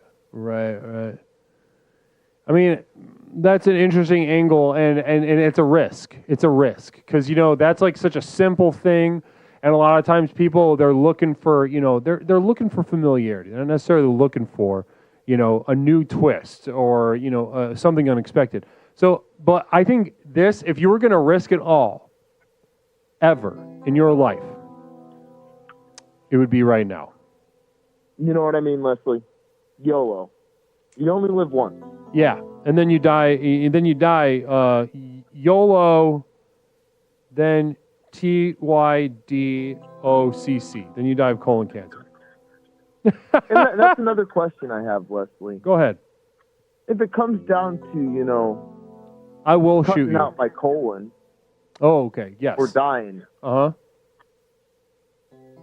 I think I'm more on the side of I don't want to lose my colon. I'd rather die. What's the big deal? Who gives a shit about a colon? I don't know. It kind of goes to the whole Jewish. You're Jewish and Italian? I've converted, we'll just say. I don't have Jewish heritage. Okay, so you married into a Jewish relationship or something? No, I just converted because I just I felt like it. Judaism. Right on, Nice right on. people. You just vibe with it. Yeah, I see what you're saying. Wonderful. Duncan Did It says, I think we all support your decision. Happy Thanksgiving. Thank you. So what is is it Jewish to want to hold on to your colon? So the Jewish belief, and it also is the Rastafarian belief, is that you want to have your whole body when you die. Why?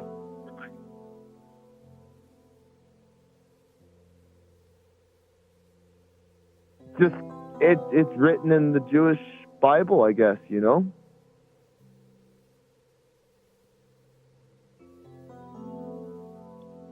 All right. A good example of someone who died from the same thing is Bob Marley. Guy had chance to get operation to save his life, but because of religious reasons, didn't do it. Guys, we got any Jews in the chat right now? Fram Weard, have the doctors save your colon and put it back in for your funeral. Who knows? Anyway, so Jew. I got choices to make, obviously. Well, we'll see. I think interesting. I don't even know if that's an option. Well, when it comes down to it, I'll discuss it with you. You call back in, we'll go over the options after you speak to the doctor. How about that? Yeah, we'll see how this progresses over time. Yeah. Well, some guy, I really appreciate you calling and being so generous with yourself, so vulnerable with us tonight, sharing certainly not an exciting prognosis, but one that really kind of highlights the importance of tonight's theme, holiday recipes. It really showing the importance of having your shit together when this party rolls around. You know what I mean? You can't let you can't let it kick your ass. Right, 100%. Pepperoncini, Leslie, you keep messaging me about identifying all the Jewish people in the community. Is this part of that? No, I'm just curious. I'm just a curious cat. Don't worry about that. Well, namaste to you, some guy. Good luck with the cancer. Keep us abreast of any developments. Yeah, Leslie. I definitely will stay a viewer, as long as possible. And, yeah. Love your show, and thank you for all the great times. Of course. Namaste, some guy. You're a legend, man. Thank Blessings to you. Blessings to you. I look forward to speaking to you as this develops. Namaste, Leslie. Namaste, brother. Ouch. Woof. If I had colon cancer, I would defeat it. Simply put.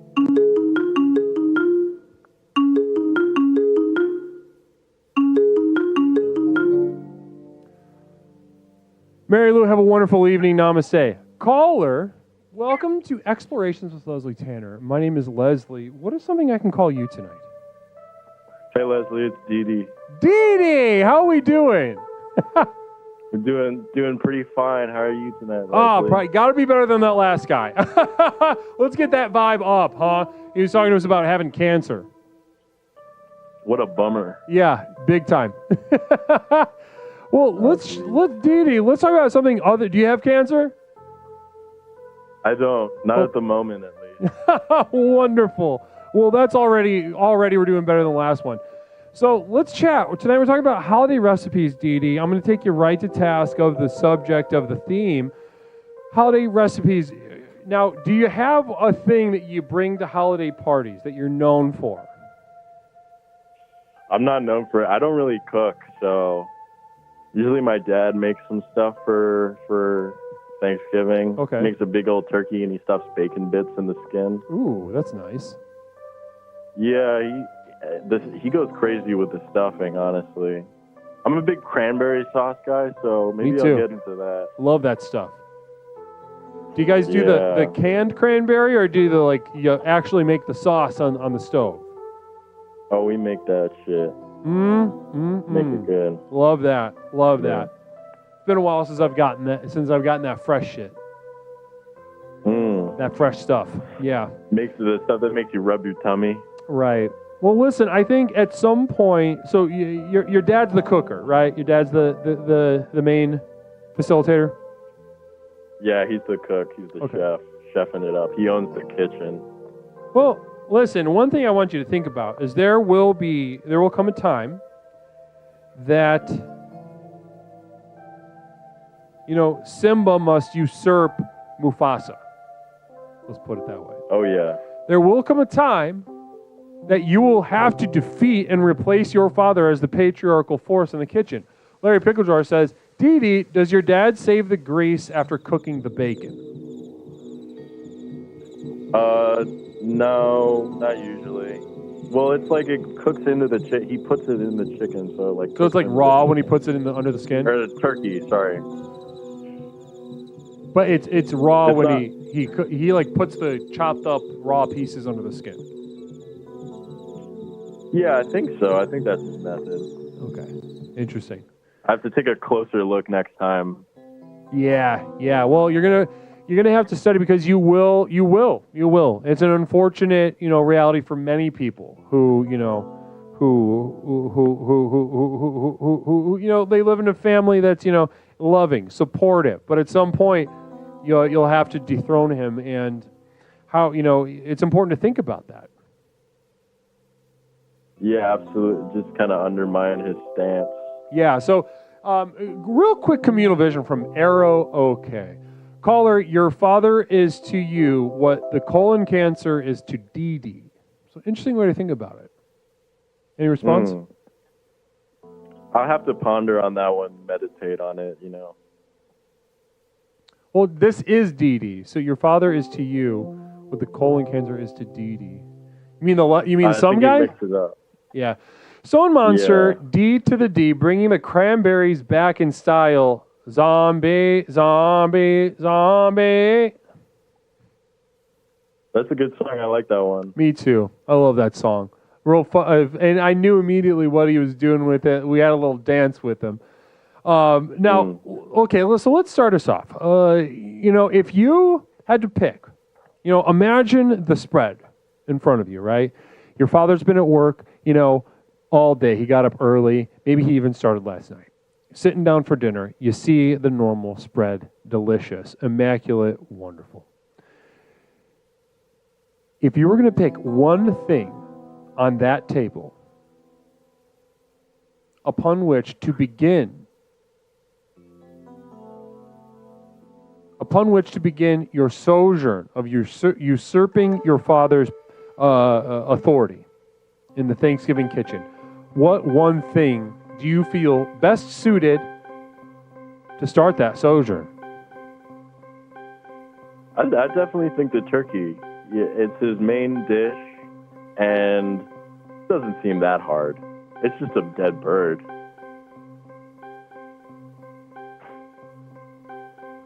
You know, turkey. So you you're just going rev it right. up. You're going right to the heart of the Death Star.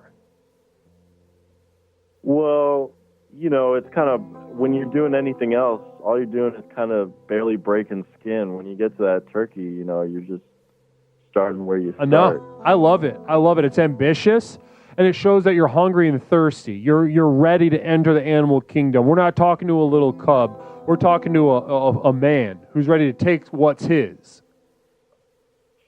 Yeah, well, not too thirsty, because, you know, sometimes, you know, turkey is like the driest bird. Right. And you got to be ready for that. Now. Okay, so let's talk about that turkey. So you told us your dad puts the bacon under the skin. How are you going to go about this? What are you going to do? How are you going to make this chicken yours? Turkey. I might do that. I had the same slip up. Yeah, I did. Chicken is just better. Did it Chicken too. is just better. But I would probably switch out the bacon for something a little fancier, but the same. Pork belly. You know what I'm saying? Pork belly or like pancetta or something. I don't even know what the fuck that is. I just see it in recipes. Pancetta, I don't know. I don't have any Italian background, but you know. Right. The thing is, I guess we stole the turkey from American pilgrim culture, because my dad's Jamaican, and right. All the stuff we have on our table is just like, you know, American tradition. We got pumpkin pie, we got the turkey, we got the cranberry sauce, mashed So he's potatoes. not doing any. Yeah, I guess it wouldn't make sense to put a bunch of Jamaican stuff on an American Thanksgiving table. I never thought about that. Maybe throw something in there. I don't know. I kind of his lack of creativity. Maybe I'll do that. Maybe I'll spice it up with a bit of How about this? Well, first of all, communal vision from Duncan. Dee Dee, that smile, then pork belly, chef's kiss. Want to stop by my house for Thanksgiving? We serving cranberries and yellowtail. Who was that? That's from Duncan. No, thank you, Duncan. Okay, well, good. I'm glad we cleared that up. Next, the thought that I had was that if you're talking about ways to undermine your father, you know, and this is, you use that immigrant thing, that mentality. He's in a stage of immigrate, you know, that generationally, a stage that is trying to insert himself within American culture, trying to assimilate, you know. Leaving the Jamaican food away from the Thanksgiving table. Let's have an American one. This is a perfect opportunity for you. Take it back to your father's homeland. Throw some bows with his roots that, on some level, he's trying to distance himself from. Especially, I could throw in some stewed pork. Stewed pork, keep going. What else? Or oxtail. Yeah, my Jamaican neighbor used to make fried chicken and like coconut rice every Sunday. Is that it? Coconut rice is banging. There we go. My aunt made me coconut rice once, and it was in a coconut bowl. It was so authentic. Oh, listen. I think we found it, Dee Dee. I think we found the means by which to vanquish your father. At least, you know, because at first, he's going to be running the show still, and you got to let yourself be known, right? You got to let everyone know flag fly. You're here. You're not here to get fucked with. You got to and I think going this route might be a way to do that. How do you feel about hearing that? Definitely, and I also incorporate one thing my sister makes is it's like a taco casserole. Sure. It's like all of the taco stuff, but in a casserole, and it's so good. But it just flies right through you, through the GI tract. Yeah. So listen, maybe make a taco casserole that doesn't give everyone diarrhea. That'd be difficult. I don't know if it would taste good if it didn't give you diarrhea. Well, I'm just saying there's room. Pay. There's room to make up for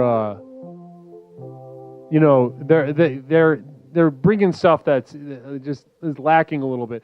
Did I just hear you describe a baked taco salad? Yuck. That's from Arrow OK. Obviously uncultured, whitey, honky whitey. Whitey, honky, colonist, whitey, piece of shit, racist. Sociopathogen coming in. The diarrhea is part of the experience, IMO. Kind of echoed what you just said. They get it. Yeah, they get it. They get it. Well, Dee Dee, I think we just shook the tree and really got some decent fruit. Some really decent starting places for you to begin your journey of dominance at the Thanksgiving and holiday table. I'll be sitting at the head with a really like an oversized fork and knife, and I tell everyone when to start eating. I lead grace. That's what's going to happen. That's where we're going. That's the reality we are manifesting right now. And I have a full beard. Oh, damn it! I love this. Funny, yes, and your father will look at you with submissive eyes that he has learned out of holiday after holiday. He will have learned to respect you, and he'll be like, "Can I make the gravy this year?" Can you imagine him saying that to you? I can. I vividly. And what's your answer? I'll think about it. Oh, God damn it. I love it. I love it. You're made for this. Dee Dee, thank you so much for calling up tonight and letting us all be a part of your sojourn into holiday recipe domination coming into the future. I can taste it. I can taste that future for you. Absolutely. I'm here with my two friends, and they're laughing, but after I get off this call, I'm going to punch them hard in the stomach multiple times. Yeah, let them know. Let them know. Don't let them. I don't know why they're laughing. If they're laughing, sort of making fun of you or whatever. But yeah, if you feel insecure, I would say you should fight them as soon as you're done talking. Okay, sounds good. Sounds good. Okay. Well, beautiful. Remember, ears come off really easy. Good to know. Okay. Well. Namaste to you. Well, communal vision before we hang up. Triple kiss them for us. That's from Duncan. Triple kiss? No, I'm not. Listen, I don't. This is the only line of contact Duncan has with me. If he had any other, I'd probably kill myself. Wonderful. Well, what a wonderful note to go on. Namaste, Dee Dee. Have a wonderful night. Namaste. Good. Blessings. Guys, it's time. I got to take a piss. Dee Dee, thank you so much for your call. Namaste. Blessings to you. Thank you to all of our callers for contributing, something that can't be replaced. Your energy, your warmth, your clarity tonight as we dive into holiday recipes. I'm going to take a quick pee break. Allow this break to focus your energy, focus your mind, your mind's eye for the second half of the program, as well as stick around for a couple words about my inner circle. My community of devoted light, the members whom I cherish more than any of you. If you're a part of that group, you know that I say your names, each and every single one, before I go to bed at night. I do. That's not a lie. Namaste, everybody. We'll be back in just a moment after I piss.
Explorations with Leslie Tanner. Since Leslie and his program broke onto the scene, Explorations has become the #1 best-selling and most influential personal power program in modern history. Millions of people from all over the world have gotten a chance to meet this truly remarkable man and utterly transform their lives with the power of Explorations. I listened to this introductory tape and I knew then and there, this is what I needed. I felt just so much better knowing there are a bunch of people out there suffering like me. I'm not kidding you. I think after the first tape, I knew, okay, I'm gonna be fine. I got such relief from the very beginning, starting the program. Now that you've gotten a taste of what this program is capable of, it's time to show you how to take your life to the next level. Here to tell you more about what is possible is legally licensed clinical therapist, author, coach, speaker, entrepreneur, martial artist, amateur musician, one of the nation's foremost thinkers, and our guru, Leslie Tanner. Good evening, everyone.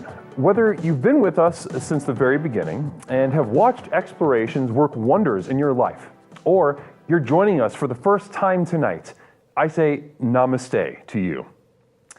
As you've watched Explorations in action during our call-in show, no doubt your mind is reeling from the limitless potential you now know is possible. Between the tailored themes and lectures, to the myriad avenues of exploration through the channel points, to the customized ways to interact with me and the community, there simply has never been anything quite like this program. Now is usually the point in one of these self-help programs where it starts to sound like a sales pitch. Someone like me might normally say something like, "Listen, I know your time is precious. Let me cut to the chase." But there's only one problem with that. We know your time isn't precious. I could speak at length for hours and hours about absolutely nothing, and I still wouldn't be wasting your time because, well, you're here, looking for a fast, all-encompassing solution to the problems in your life that have become so intolerable, you're not sure what you're going to do. You may be considering any number of extreme decisions, ranging from short-term band-aids to more permanent solutions. However, as dark and bleak as your situation is, so too must our tools be bright and revolutionary. So whether you're tired and looking for more energy and enthusiasm for life, or maybe you're lonely and isolated but want better relationships, let me tell you that for these things and so much more, my breakthrough program of explorations to explore the universe and beyond really works. It's worked for elite performance athletes, critically acclaimed artists, best-selling authors, entrepreneurs, and for thousands of others just like you. I have been blessed by the universe for a brief moment that I now command upwards of $50,000 for speaking engagements. But through the technology of this program, you can hire me, Leslie Tanner, as your personal therapist, coach, and guru, all rolled into one at the Community of Devoted Light on Patreon.com. Where you and thousands of others just like you are learning to leverage the chaos around them to catapult their lives to heights that were previously unimaginable. Here's how it works. I've created a tightly knit community where individuals seeking to access the next level are able to study, reflect, meditate, and grow with an ever-expanding library of exclusive materials, each containing life-changing tools and techniques designed to explore topics covered here in our call-in show, but much more deeply, therefore increasing the benefits of the program exponentially. These materials include your name in the credits at the end of the stream, demonstrating the importance of your leadership and the value of your investment. A signed personal postcard sent out each month full of observations and witticisms by me, Leslie Tanner. Look at that. Isn't that beautiful? Exclusive video materials now available to the poor, designed to rocket your progress past those who cannot afford success. Here's a little sneak peek at what you're missing.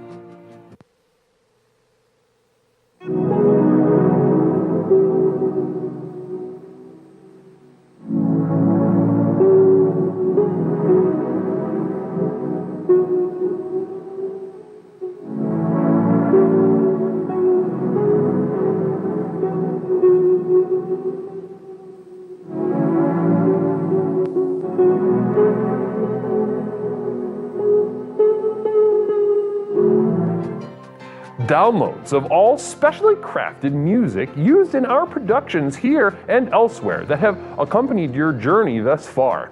Tracks such as New Beginnings, Psychic Romance, Reaching into Darkness, or The Skeptic's Gamble.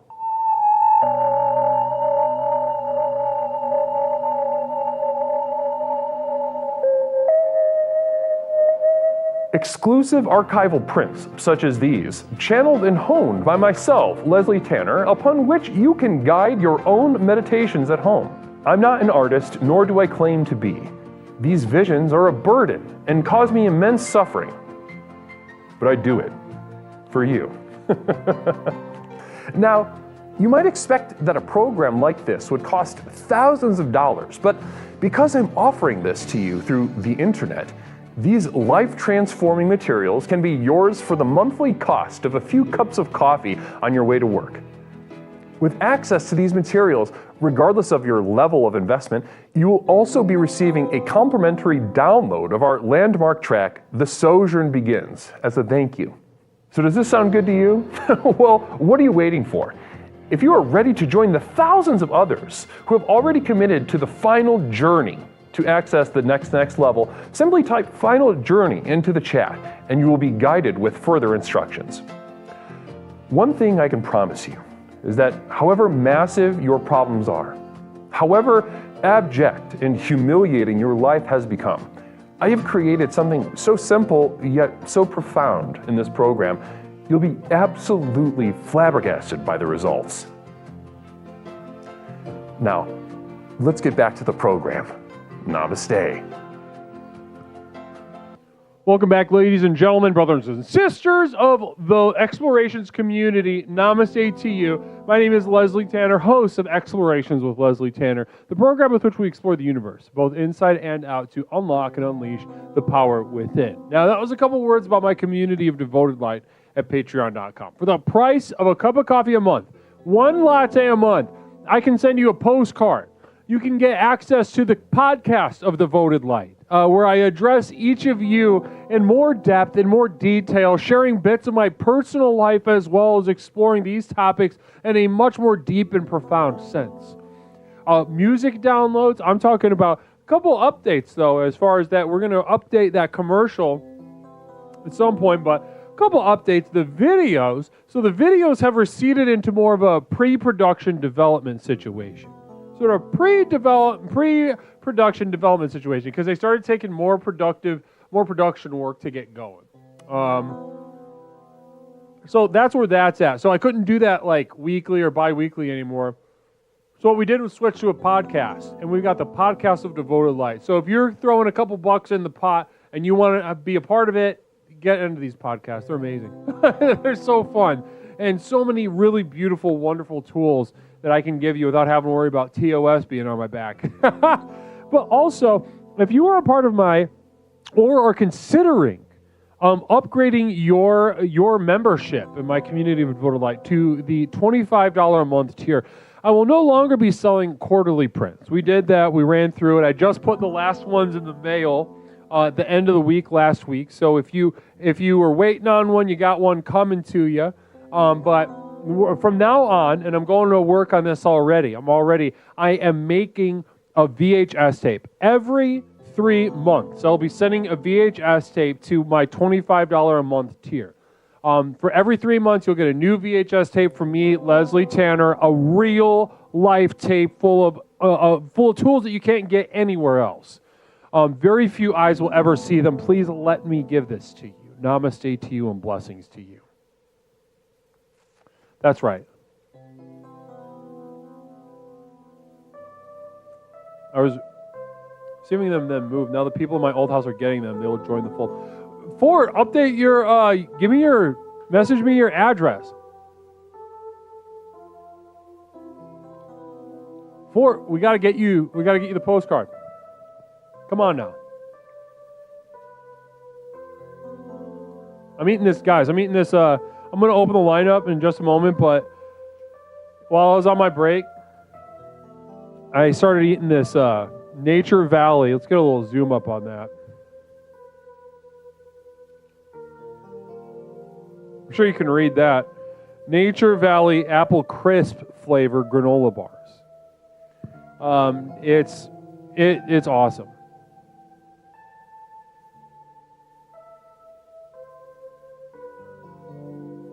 You gotta get into these granola bars. Absolutely, they make a great product. Fantastic product. Really, I'm just waiting to finish this before I open the line.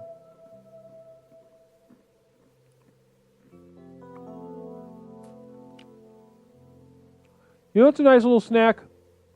Dip in a Nature's Valley granola bar and a little bit of yogurt. You guys ever do that?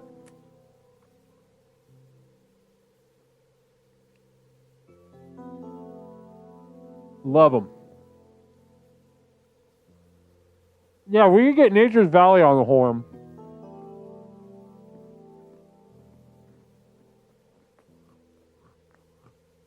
I can't wait to get and then lose sponsorships, by the way. That will be a period of the project that I'm very much looking forward to.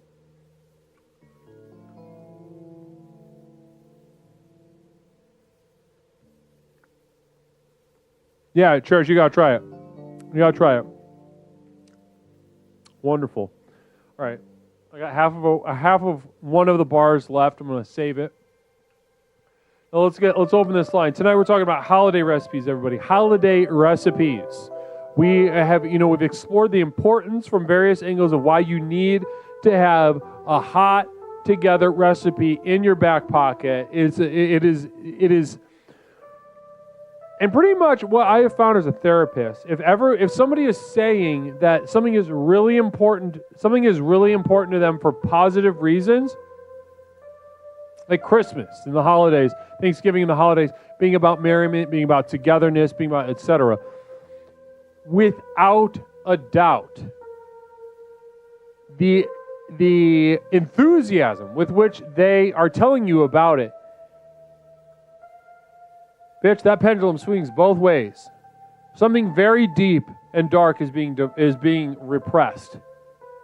They say it's merry because out of the other end of the mouth, there's something dark and foul intruding on the dream of holidays. So in this case, I'm saying be ready. It is a jungle, and you need to be ready. You need to have your blades ready. You don't walk into the Amazon with a dull machete. You walk in there with some sharp tools, extra water. You walk in there prepared. That's what we're all about tonight on Explorations with Leslie Tanner as we explore holiday recipes.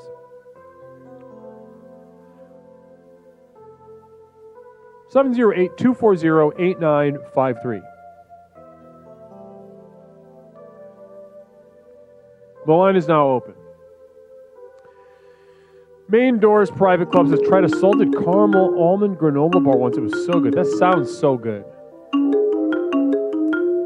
A quick affirmation for days. You of all people need to have your recipes together. 1 second, caller. 1 second. I got to affirm days real quick. 1 moment. I got to get another one. I got to make that clean for you.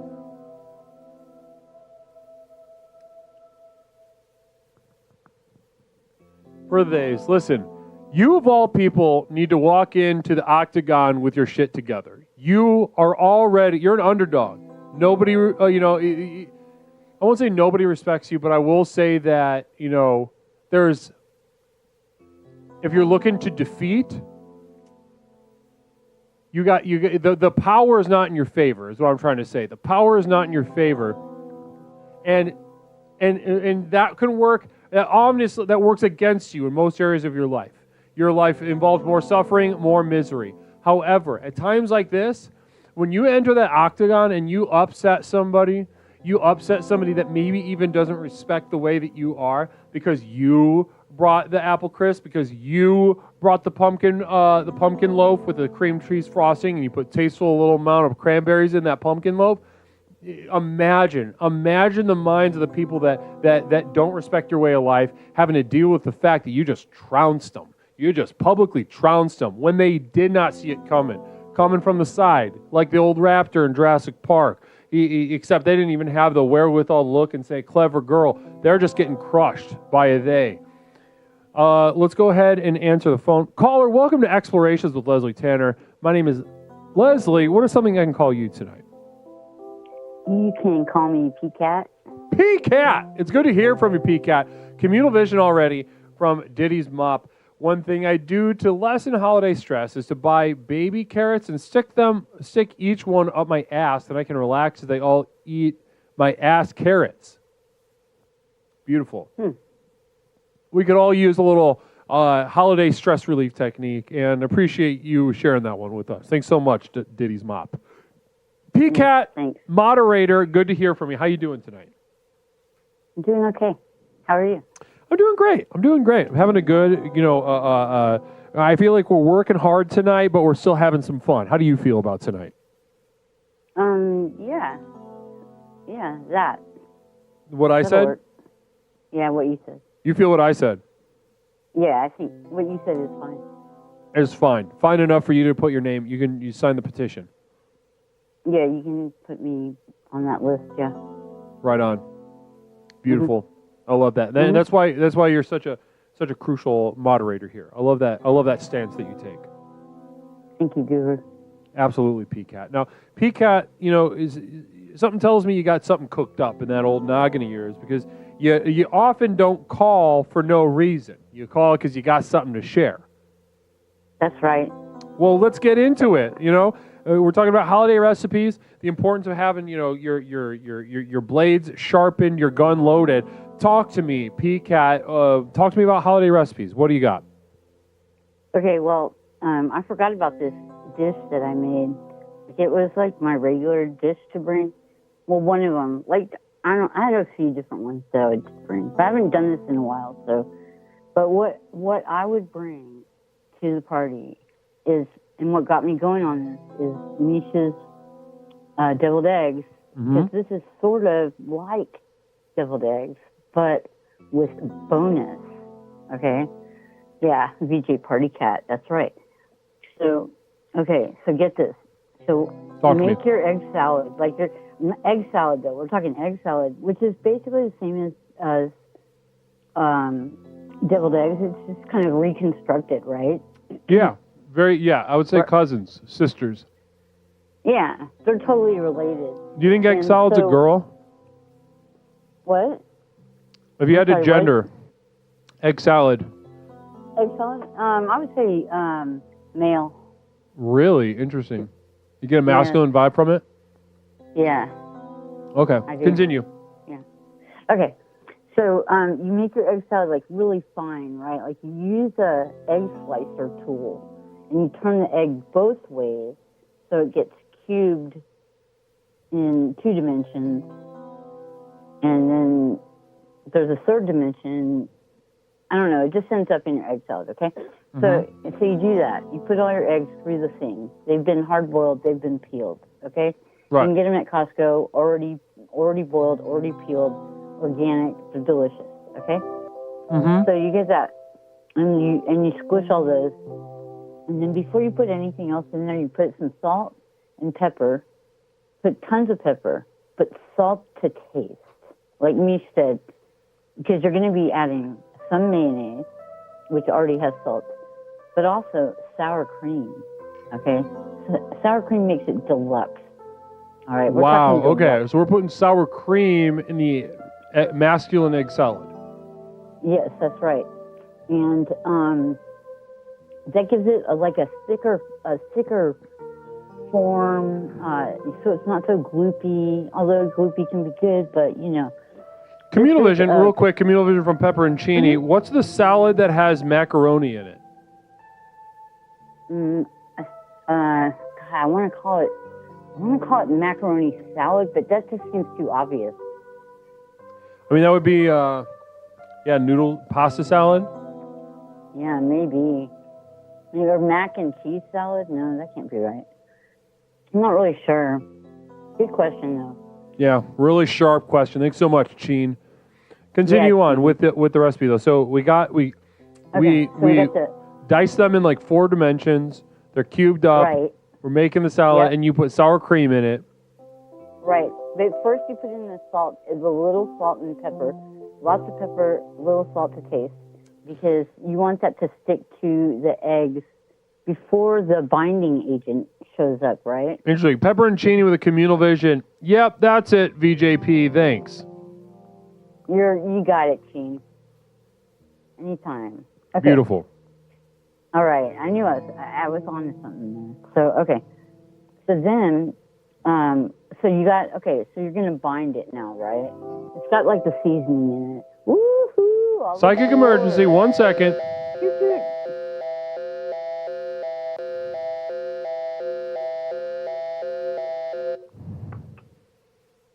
This is the Psychic Emergency National Alert System, also known as PNAS. We've interrupted this broadcast in cooperation with Explorer. Oh my goodness. Listen, I'm going to have to put you on hold for the rest of this, okay? Because I got to enter the Jazz 4 to Express. 5 hot dogs. No Sliced problem. 1 can of baked beans, 1 cup shredded cheese.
Wow. Who am I to argue with a little bit of late night jazz? Namaste, everyone. Blessings to you. No, Namish, I didn't. You're right. 100% clocked the situation right there. Duncan did it. 100 bits. Uh-oh, my pants are covered in smooth tater salad. So I think that's come. I don't know if you had a father explain that to you. It would not surprise me if you didn't. Blessings to you. And thank you to Echo Lightwave for the psychic emergency. That recipe raised to the level of an emergency. Namaste to you. Thank you for sharing that. I'm going to get back down to the toot-toots of the vibrational reality that I bring to you.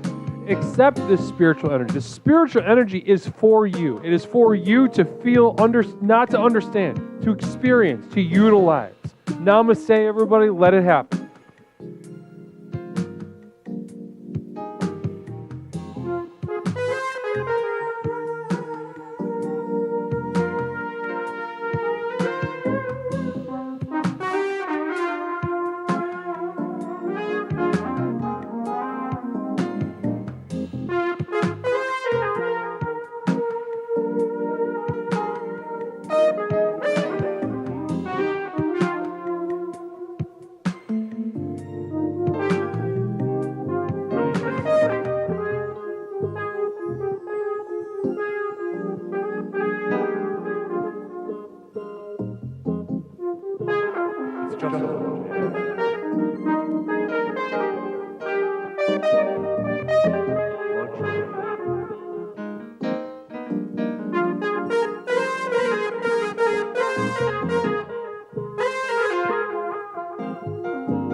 Woo, girl.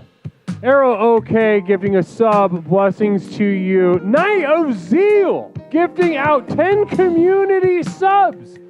Namaste to you, Night of Zeal, pushing this train along its tracks. Blessings to you. VJ PCAT 30 bits. Thank you so much, hon. Really appreciate that. Arrow OK gifting a single sub to VJ PCAT. Love that. Love that gift of generosity this holiday season. Namaste to you, Night of Zeal. Namaste to you, brother. Blessings to you. Wonderful to have you. Guys, I need to play it. I need to channel more and more to this. And you know what? I'm gonna play a little hint, guys. I think we're gonna have something tells me that we're gonna have a smooth Christmas this year. Yeah, I'm not. I already said too much, but I think we're gonna have a smooth Christmas this year. We'll see what we got, what Santa brings us. It might be something smooth jazz. I'm gonna play smooth jazz. I've said too much.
Oh, wow.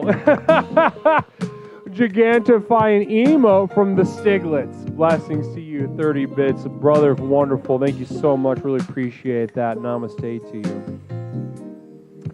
Oh, Lord in heaven. Lord in heaven. Guys, how are we feeling tonight, huh?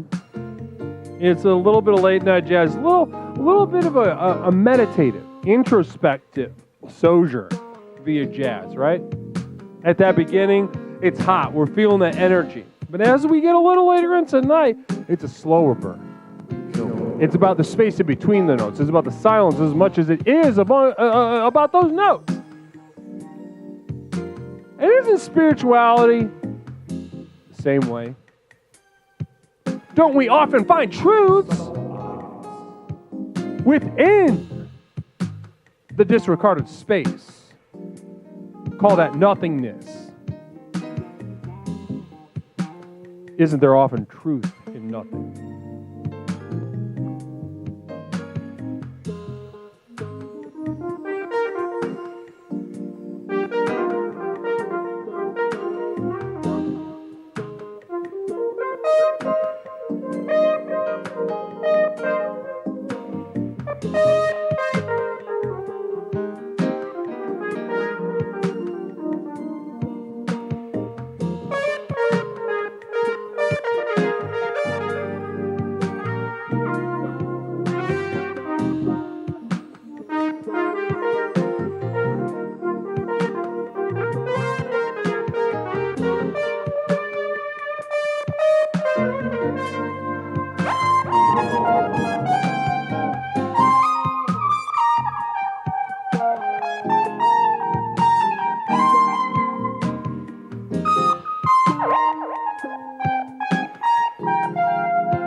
Blessings to you. Wow.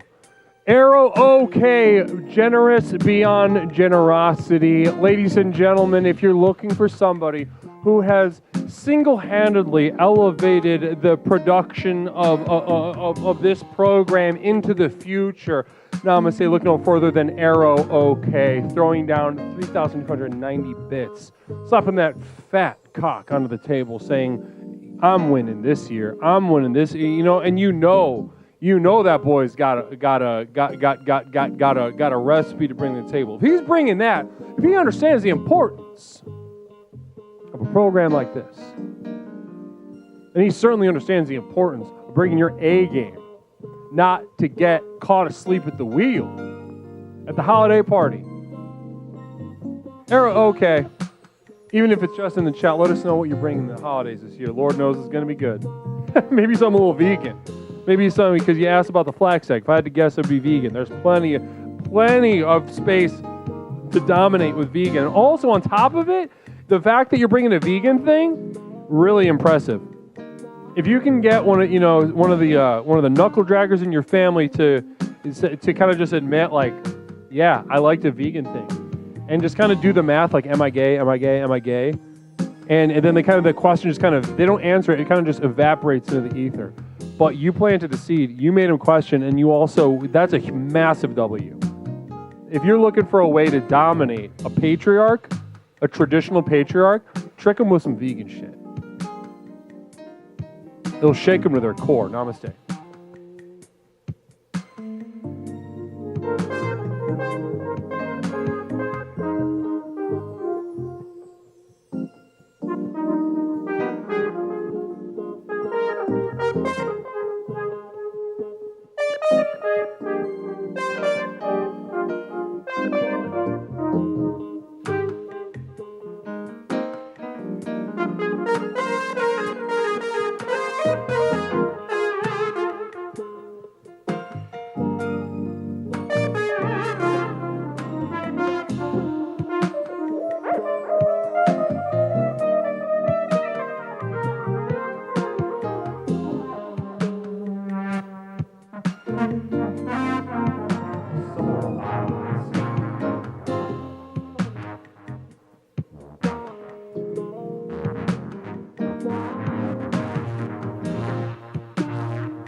Namaste. Wow, it feels good to get off a little something like that. Getting down to that low stuff. Feel it in your balls. Feel it into your pussy lips. Feel that vibrational reality. It's down there. A lot of times we're looking for, the sensuality of an experience to kind of be obvious on the upper vibration, something on the surface, superficiality, namaste. But what often we are looking for, what we are often, skipping is the lower vibrational realities of the sensual experience.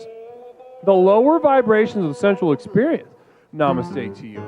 Now, we're just bringing that back around for another trip. I'm going to keep it down low for you. Now it's on purpose. I want you to feel it percolate. I want you to feel it get kind of damp, get aggressive, get primal, get swamp. Imagine like if you're going back to the source and you're really looking for your true sensual power. Think of that primordial soup, the swamp, of proto life. Life had not arisen from the complexity of matter just yet, but you're there, and your balls are still there. The reality of your balls or your pussy is still there. That protozoa swamp shit.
Bam. Namaste. Blessings to Arrow OK. Gifting that sub to Cat Rom, Siglet with 3 bits, Siglet's community sub. Fidgety Fools around. Oh, shoot. Let's get this over with. Not enjoying himself. Blessings to you. Blessings to you. And also what was just shared. Guys, guess what? You know, when we were talking about the deviled eggs. Guess who just made deviled eggs? My temporary roommate. It's getting keyed out, but they're delicious. I'm going to eat one live on air. Here we go. Ready? And then I'm going to play jazz. Oh, wow. She really is out of control with these deviled eggs. She really is out of control with it. She's on a sick one in the kitchen right now, throwing together deviled eggs because she just talked about them and she's manifesting. She's powerful. She's powerful.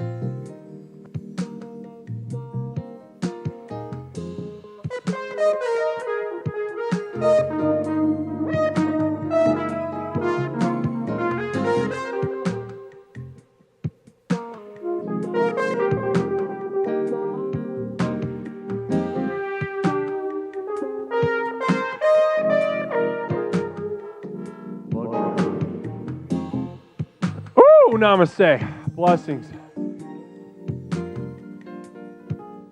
Yeah, I'm temporary roommate. Yeah, she made me 3 deviled eggs. Blessings. Stone Monster 400. Misha's a wizard. Wow.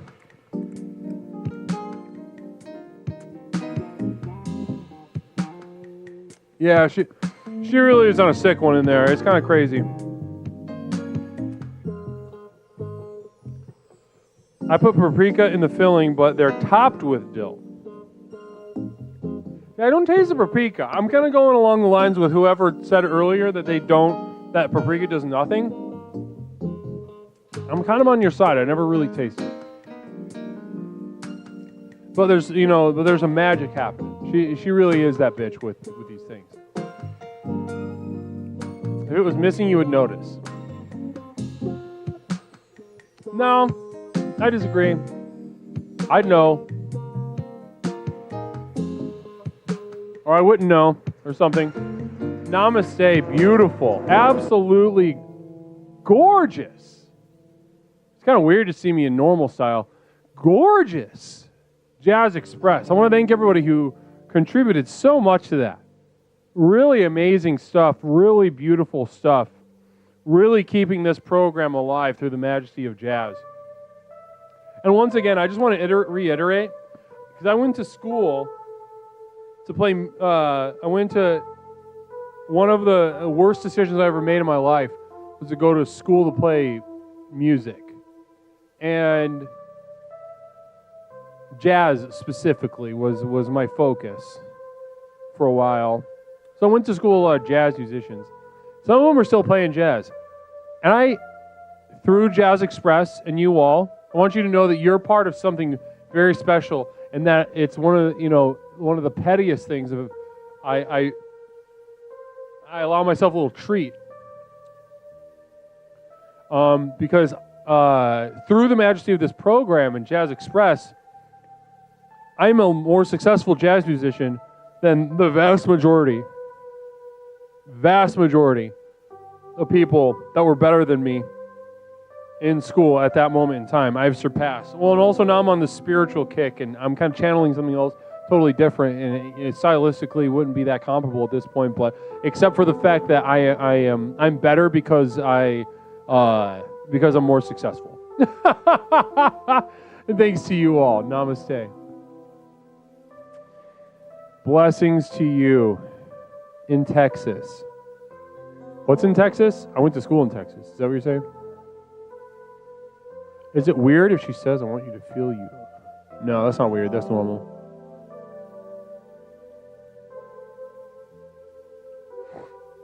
Oh, VJP Cat's still on hold? That's right. VJP Cat. Hello. Thank you for being so patient. No problem. Okay, talk to me. I was vibing with that Jazz Express. I know you were. Every time I ask you how you're doing, You have the most genuinely like chill answer, regardless of whatever may be happening. You're just like, hey, yeah, sounds good. That's me. I believe you. Now talk to me though. Talk to me. Pick back up where we left off. We're talking about this egg salad. We need more. We need this banger ass recipe. Okay, but first, like, is there any way we can get the rest of Echo's recipe up there? Because, like, he got a PNAS alert with the recipe that was never finished because of that jizz. Oh, because of the jazz. Okay, yeah. Yeah. Here, I'll read it. I'll read it right now. Yeah, thank you so much for bringing that to my attention. Really appreciate that. You're welcome. And the community needs this from Echo. Echo Lightwave Thank says, you. hot dog casserole, ingredients, 4 to 5. Ugh, you son of a bitch. I don't even believe that you make this, but I'm going to give you the benefit of the doubt. This is disrespectful. If anyone's confused as to why I'm so upset right now, we'll save it for another night, but this is disrespectful most likely. Probably getting a little laugh behind the scenes. I don't know, Pete Cat, if you're part of this. Are you part of this? No, I didn't know anything about it. Just, All right, I'm going to give you guys the benefit of the doubt. Okay. Okay, hot dog casserole. Ingredients, 4 to 5 hot dogs, sliced. 1 can of baked beans. 1 cup of shredded cheese. 1 cup cooked pasta, optional. Half cup ketchup.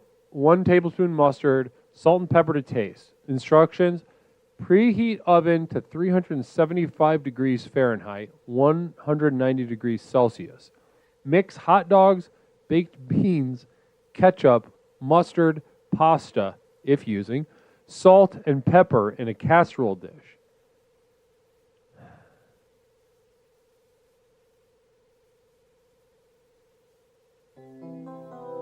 Top with shredded cheese, bake for 20 to 25 minutes until bubbly and golden. You may now return to the PCAT phone call. Hi, bud. Namaste. Oh, that's sweet. Okay. That sounded genuinely good, right? I mean, No, no? You not wouldn't at eat all. Are you kidding? that Is at that a joke? party? Yeah, I don't know. Yeah, that's. I honestly. Well, it just sounds like, hey, I have. Here's a shit casserole for you. Shit in a casserole dish. Put cheese on top. Bake it at 350 for 20 to 25 minutes until bubbly and golden. Then enjoy shit casserole. It sounds like the ingredients. It was. It's possible. It was funny to but- just read the ingredients, and then it says, put the ingredients in a thing, and then wait for 20 to 25 minutes. Also, the fact, listen, it's not lost to me. This hot dog business is disrespectful, but is that good? Does that sound good to you?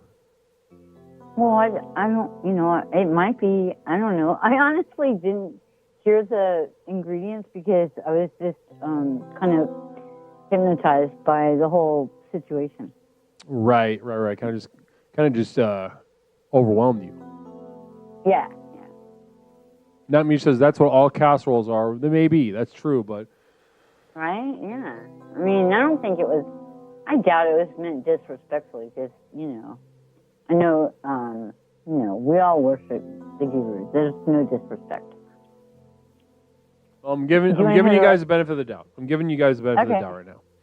But if you determine otherwise, I had nothing to do with it. Do you want to hear the rest of my recipe? Yes, I do, Pete Cat. Take us home with the egg salad recipe.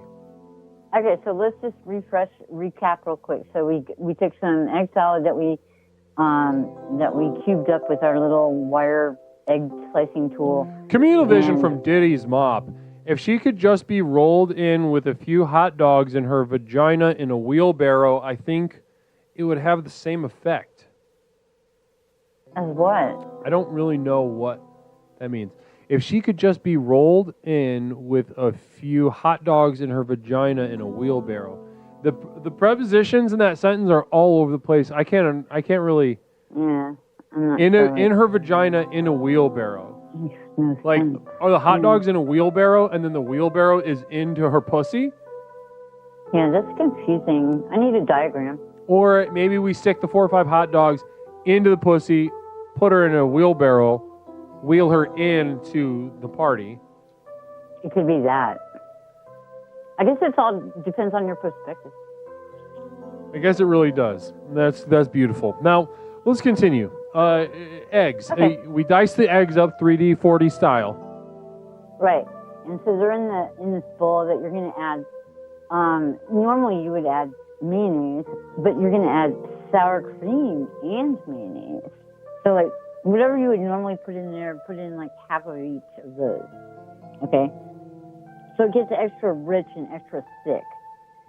And also, actually, before you put in the binding agent, if you want to add something like Hatch green chili or, some kind of ghost pepper or something. Oh, so you're getting spicy with it. You're taking a risk. Well, you can. Interesting. You can. So I just wanted to make that, known that that's an option. So then, okay, so you would put that in before the binding agent. Then you would mix in the binding agent, which is the mayonnaise and the sour cream. Mayonnaise, sour cream, okay. Yeah, and then you're just gonna like mix it like with a big fork, like for a really long time until everything is mixed really well. You've already seasoned it, so it should taste right. And you find a bowl or like a Pyrex, one of those cool rectangle small Pyrex dishes, much smaller than you would think you need because this stuff compresses, right? Because you're going to pack this shit down into like a butter thing or something. Diddy's mouth with a communal vision. Why go though all that trouble with cooking? Just do a short dance and take a shit on the Thanksgiving table. Well, that's a good question. To be honest, I don't do any cooking to make this. So I don't know how that would apply here. Right. So you buy like Eggland's Best hard-boiled eggs or something, right? It's some other brand, but yeah, basically they're organic. And also, by the way, any ingredient in this list of ingredients, always go organic if you can because it makes a difference. All right. I hear you. Okay. I believe you. Yeah. So you can get them at Costco. I don't know where else. I'm sure you can get them other places because who has time to fucking peel eggs? Right. And hard boil them. Right. Unless you're Magic Niche. So yeah, literally just did it. Yeah, she's magic. I'm not.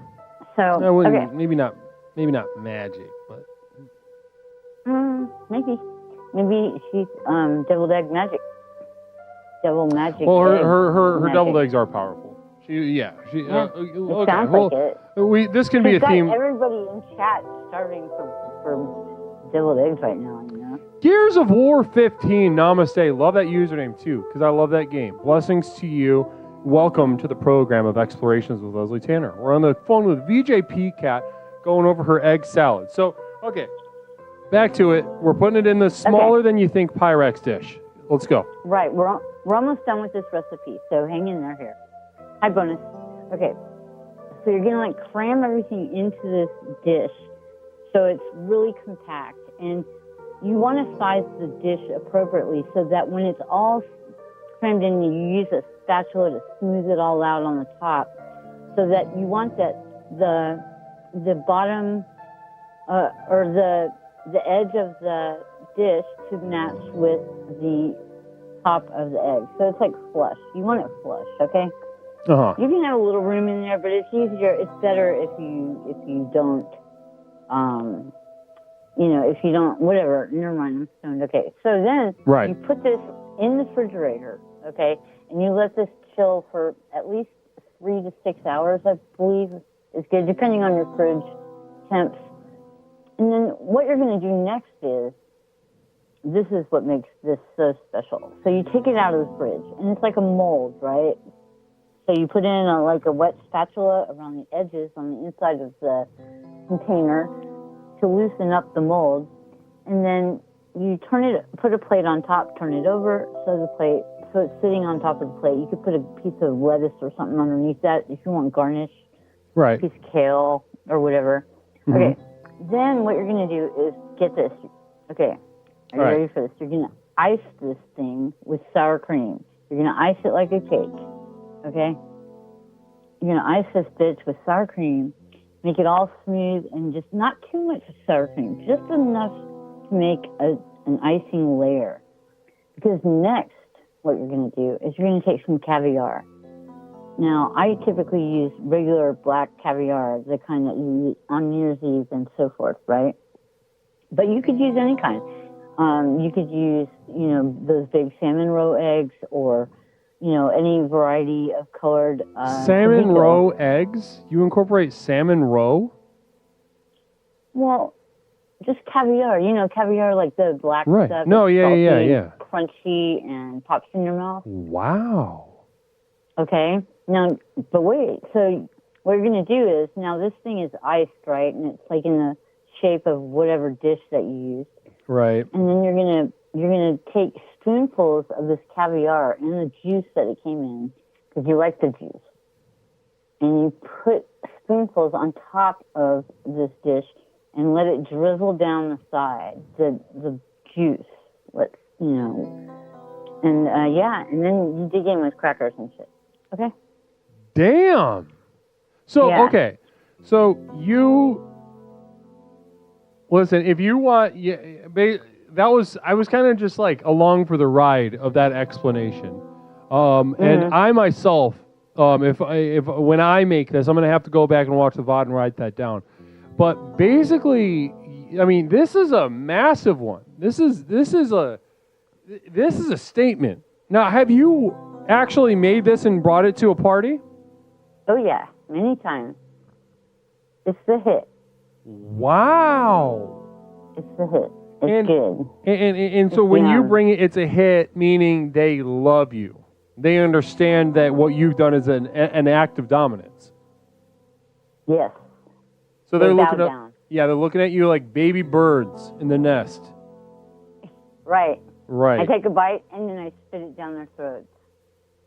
And what's your strategy for when you get a compliment? Are you somebody who's like, oh no, it's no big deal, or do you like play it up? What's your thing? I don't know. I just kind of like, Right. Right. You're not good at taking it. You just kind of feel awkward. Yeah. I have Okay. imposter syndrome. Beautiful. It must have been someone else, because it can't be me. I'm dog shit. That's right. Wonderful. And that probably works even more to your favor. Ingratiates you even more to them. Yeah. And those that feel the sting of your dominance, it makes it even worse for them. Possibly, yeah. Because they see somebody that's not even enjoying the win, taking the W right from their mouth. Duncan did it, says, this dish and the deviled eggs would put a room full of boomers into a happy grave. Namaste. That's beautiful. Wow. Well, VJ PCAT, you were very patient, and I won't apologize for putting you on hold, but I will thank you for your patience. Oh, I didn't mind at all. And if you want, I can write down this recipe and send it to you. Please. Or post it in the Discord so we can all get at it. Yeah, of course. Of course. Wonderful. Well, VJ PCAT, any final little messages to the chat right now as we wrap up our discussion tonight on holiday recipes? Not really. Just, it's the pussy fat and Happy New Year. Thanksgiving, Namaste. Christmas. Namaste, VJ PCAT. I'll talk to you soon. Okay. Namaste. Namaste. Bye. Bye-bye. Wow. Beautiful. Beautiful night. Diddy's Mop cheering 5 bits. Thank you so much. Not me, single bit. Guys, what a journey we've been on tonight, huh? What an absolutely fun, exciting, and edifying spiritual sojourn we have been on through Explorations with Leslie Tanner. We've gone over so many recipes. Honestly, not that many recipes. I thought there was going to be more. A lot of the journey tonight was a psychological, spiritual struggle with many of you, as I knew it would be, as was unavoidable. You guys need to understand that for every nice little granny or, fun aunt with a fun little sweater that brings a dish that everybody The loves. college-educated should be kept away from politics the same way a schizophrenic should be steered away from the Bible. They need our help. Don't let an unmedicated schizophrenic go to church the same way you don't let the college-educated vote. Crust, just dropping in to say, curry should never have sultanas or raisins. Don't know what that is, and is that British? Do the British put raisins in their curry? That seems like a British thing to do. They're always doing disgusting shit. Pervert shit. Pervert shit at the Queen's on the Queen's side of the ocean. Diddy's Mop, namaste, Leslie. This show is amazing. Please keep it up. Blessings to you, Diddy's Mop. It wouldn't be the same without you. I'm so glad you're here. I am. I'm so glad you're here. Communal Vision from Stone Monster. Wow, deep message tonight, Guru. Yeah, guys, the spiritual struggle that we had was to know that for every nice little granny, every fun aunt with a fun little thing, little dish that she brings, you got an uncle that makes the gravy that everybody loves. You are entering an octagon. And should you refuse to see that, know that in their mind, in each of their minds, they are pegging your ass. They are pulling down your pants and underwear, and they are opening your butt cheeks up, and they are running utensils into your asshole. I don't care how sweet this lady has been to your whole life. I don't care that this is your godfather who stood up at your baptism. He or she is thinking about fucking your ass on Thanksgiving and Christmas unless you come prepared. And that's what tonight was about. First step, huge step, be ready. Communal Vision from Not Mish. I don't want that, and my aunt has never done that to me. Interesting. Well, that's the naivete speaking, hon. Sweetheart, that's the naivete. That's the childish mind that we're looking to expand tonight. That's what the entire thrust of tonight was about. So hopefully you kind of get your head around that. Well, you don't have to. You're bringing the eggs, so you don't have to worry about that as much as someone like Dee. His family's running a train on him at the holidays. He's walking in there thinking like, oh yeah, we're all having fun, right? I'm just chill. Nope. They're running a train on you, Dee.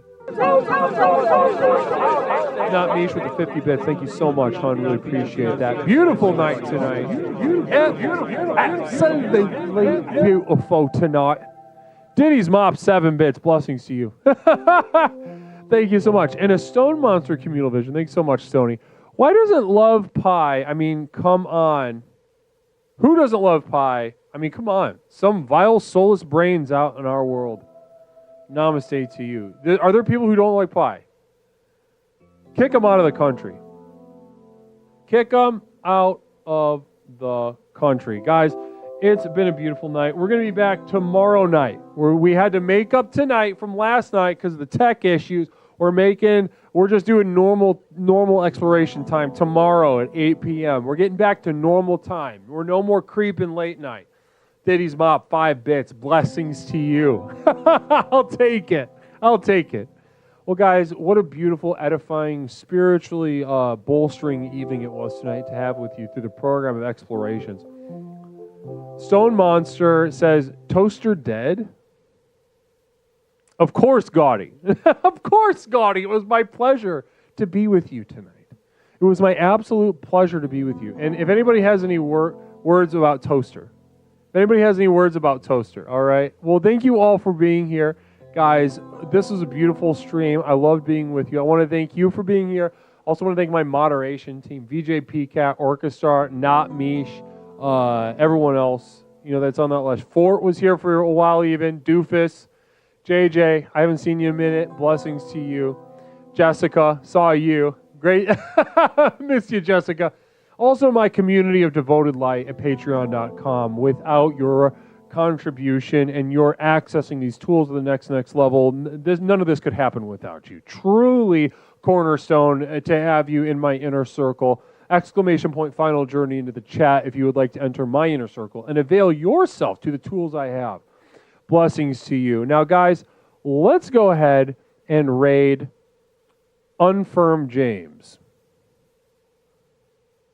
Did I spell it right this time? Let's go ahead. Azazel, no worries. Good to have you. It's good to have you. Let's go ahead and raid Unfirm James, who is streaming right now. Love doing an IRL stream. I wonder what he's up to. Wait, is he doing anything?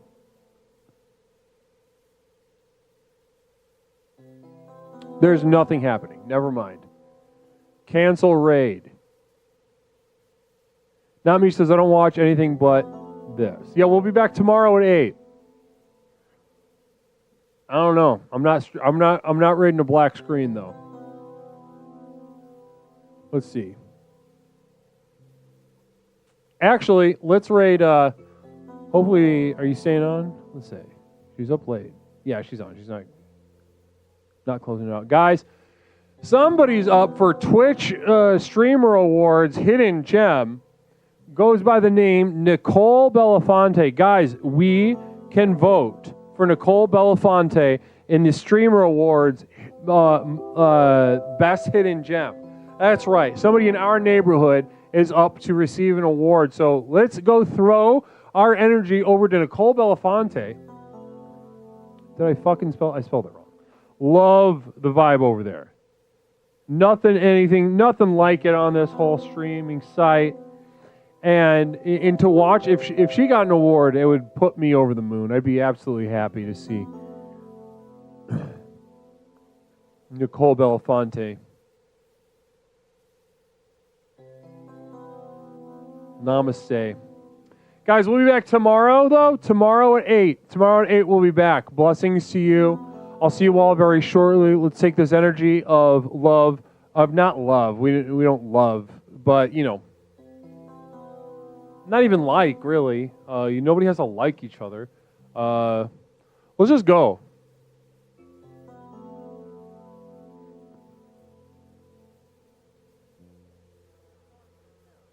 Namaste, YouTube.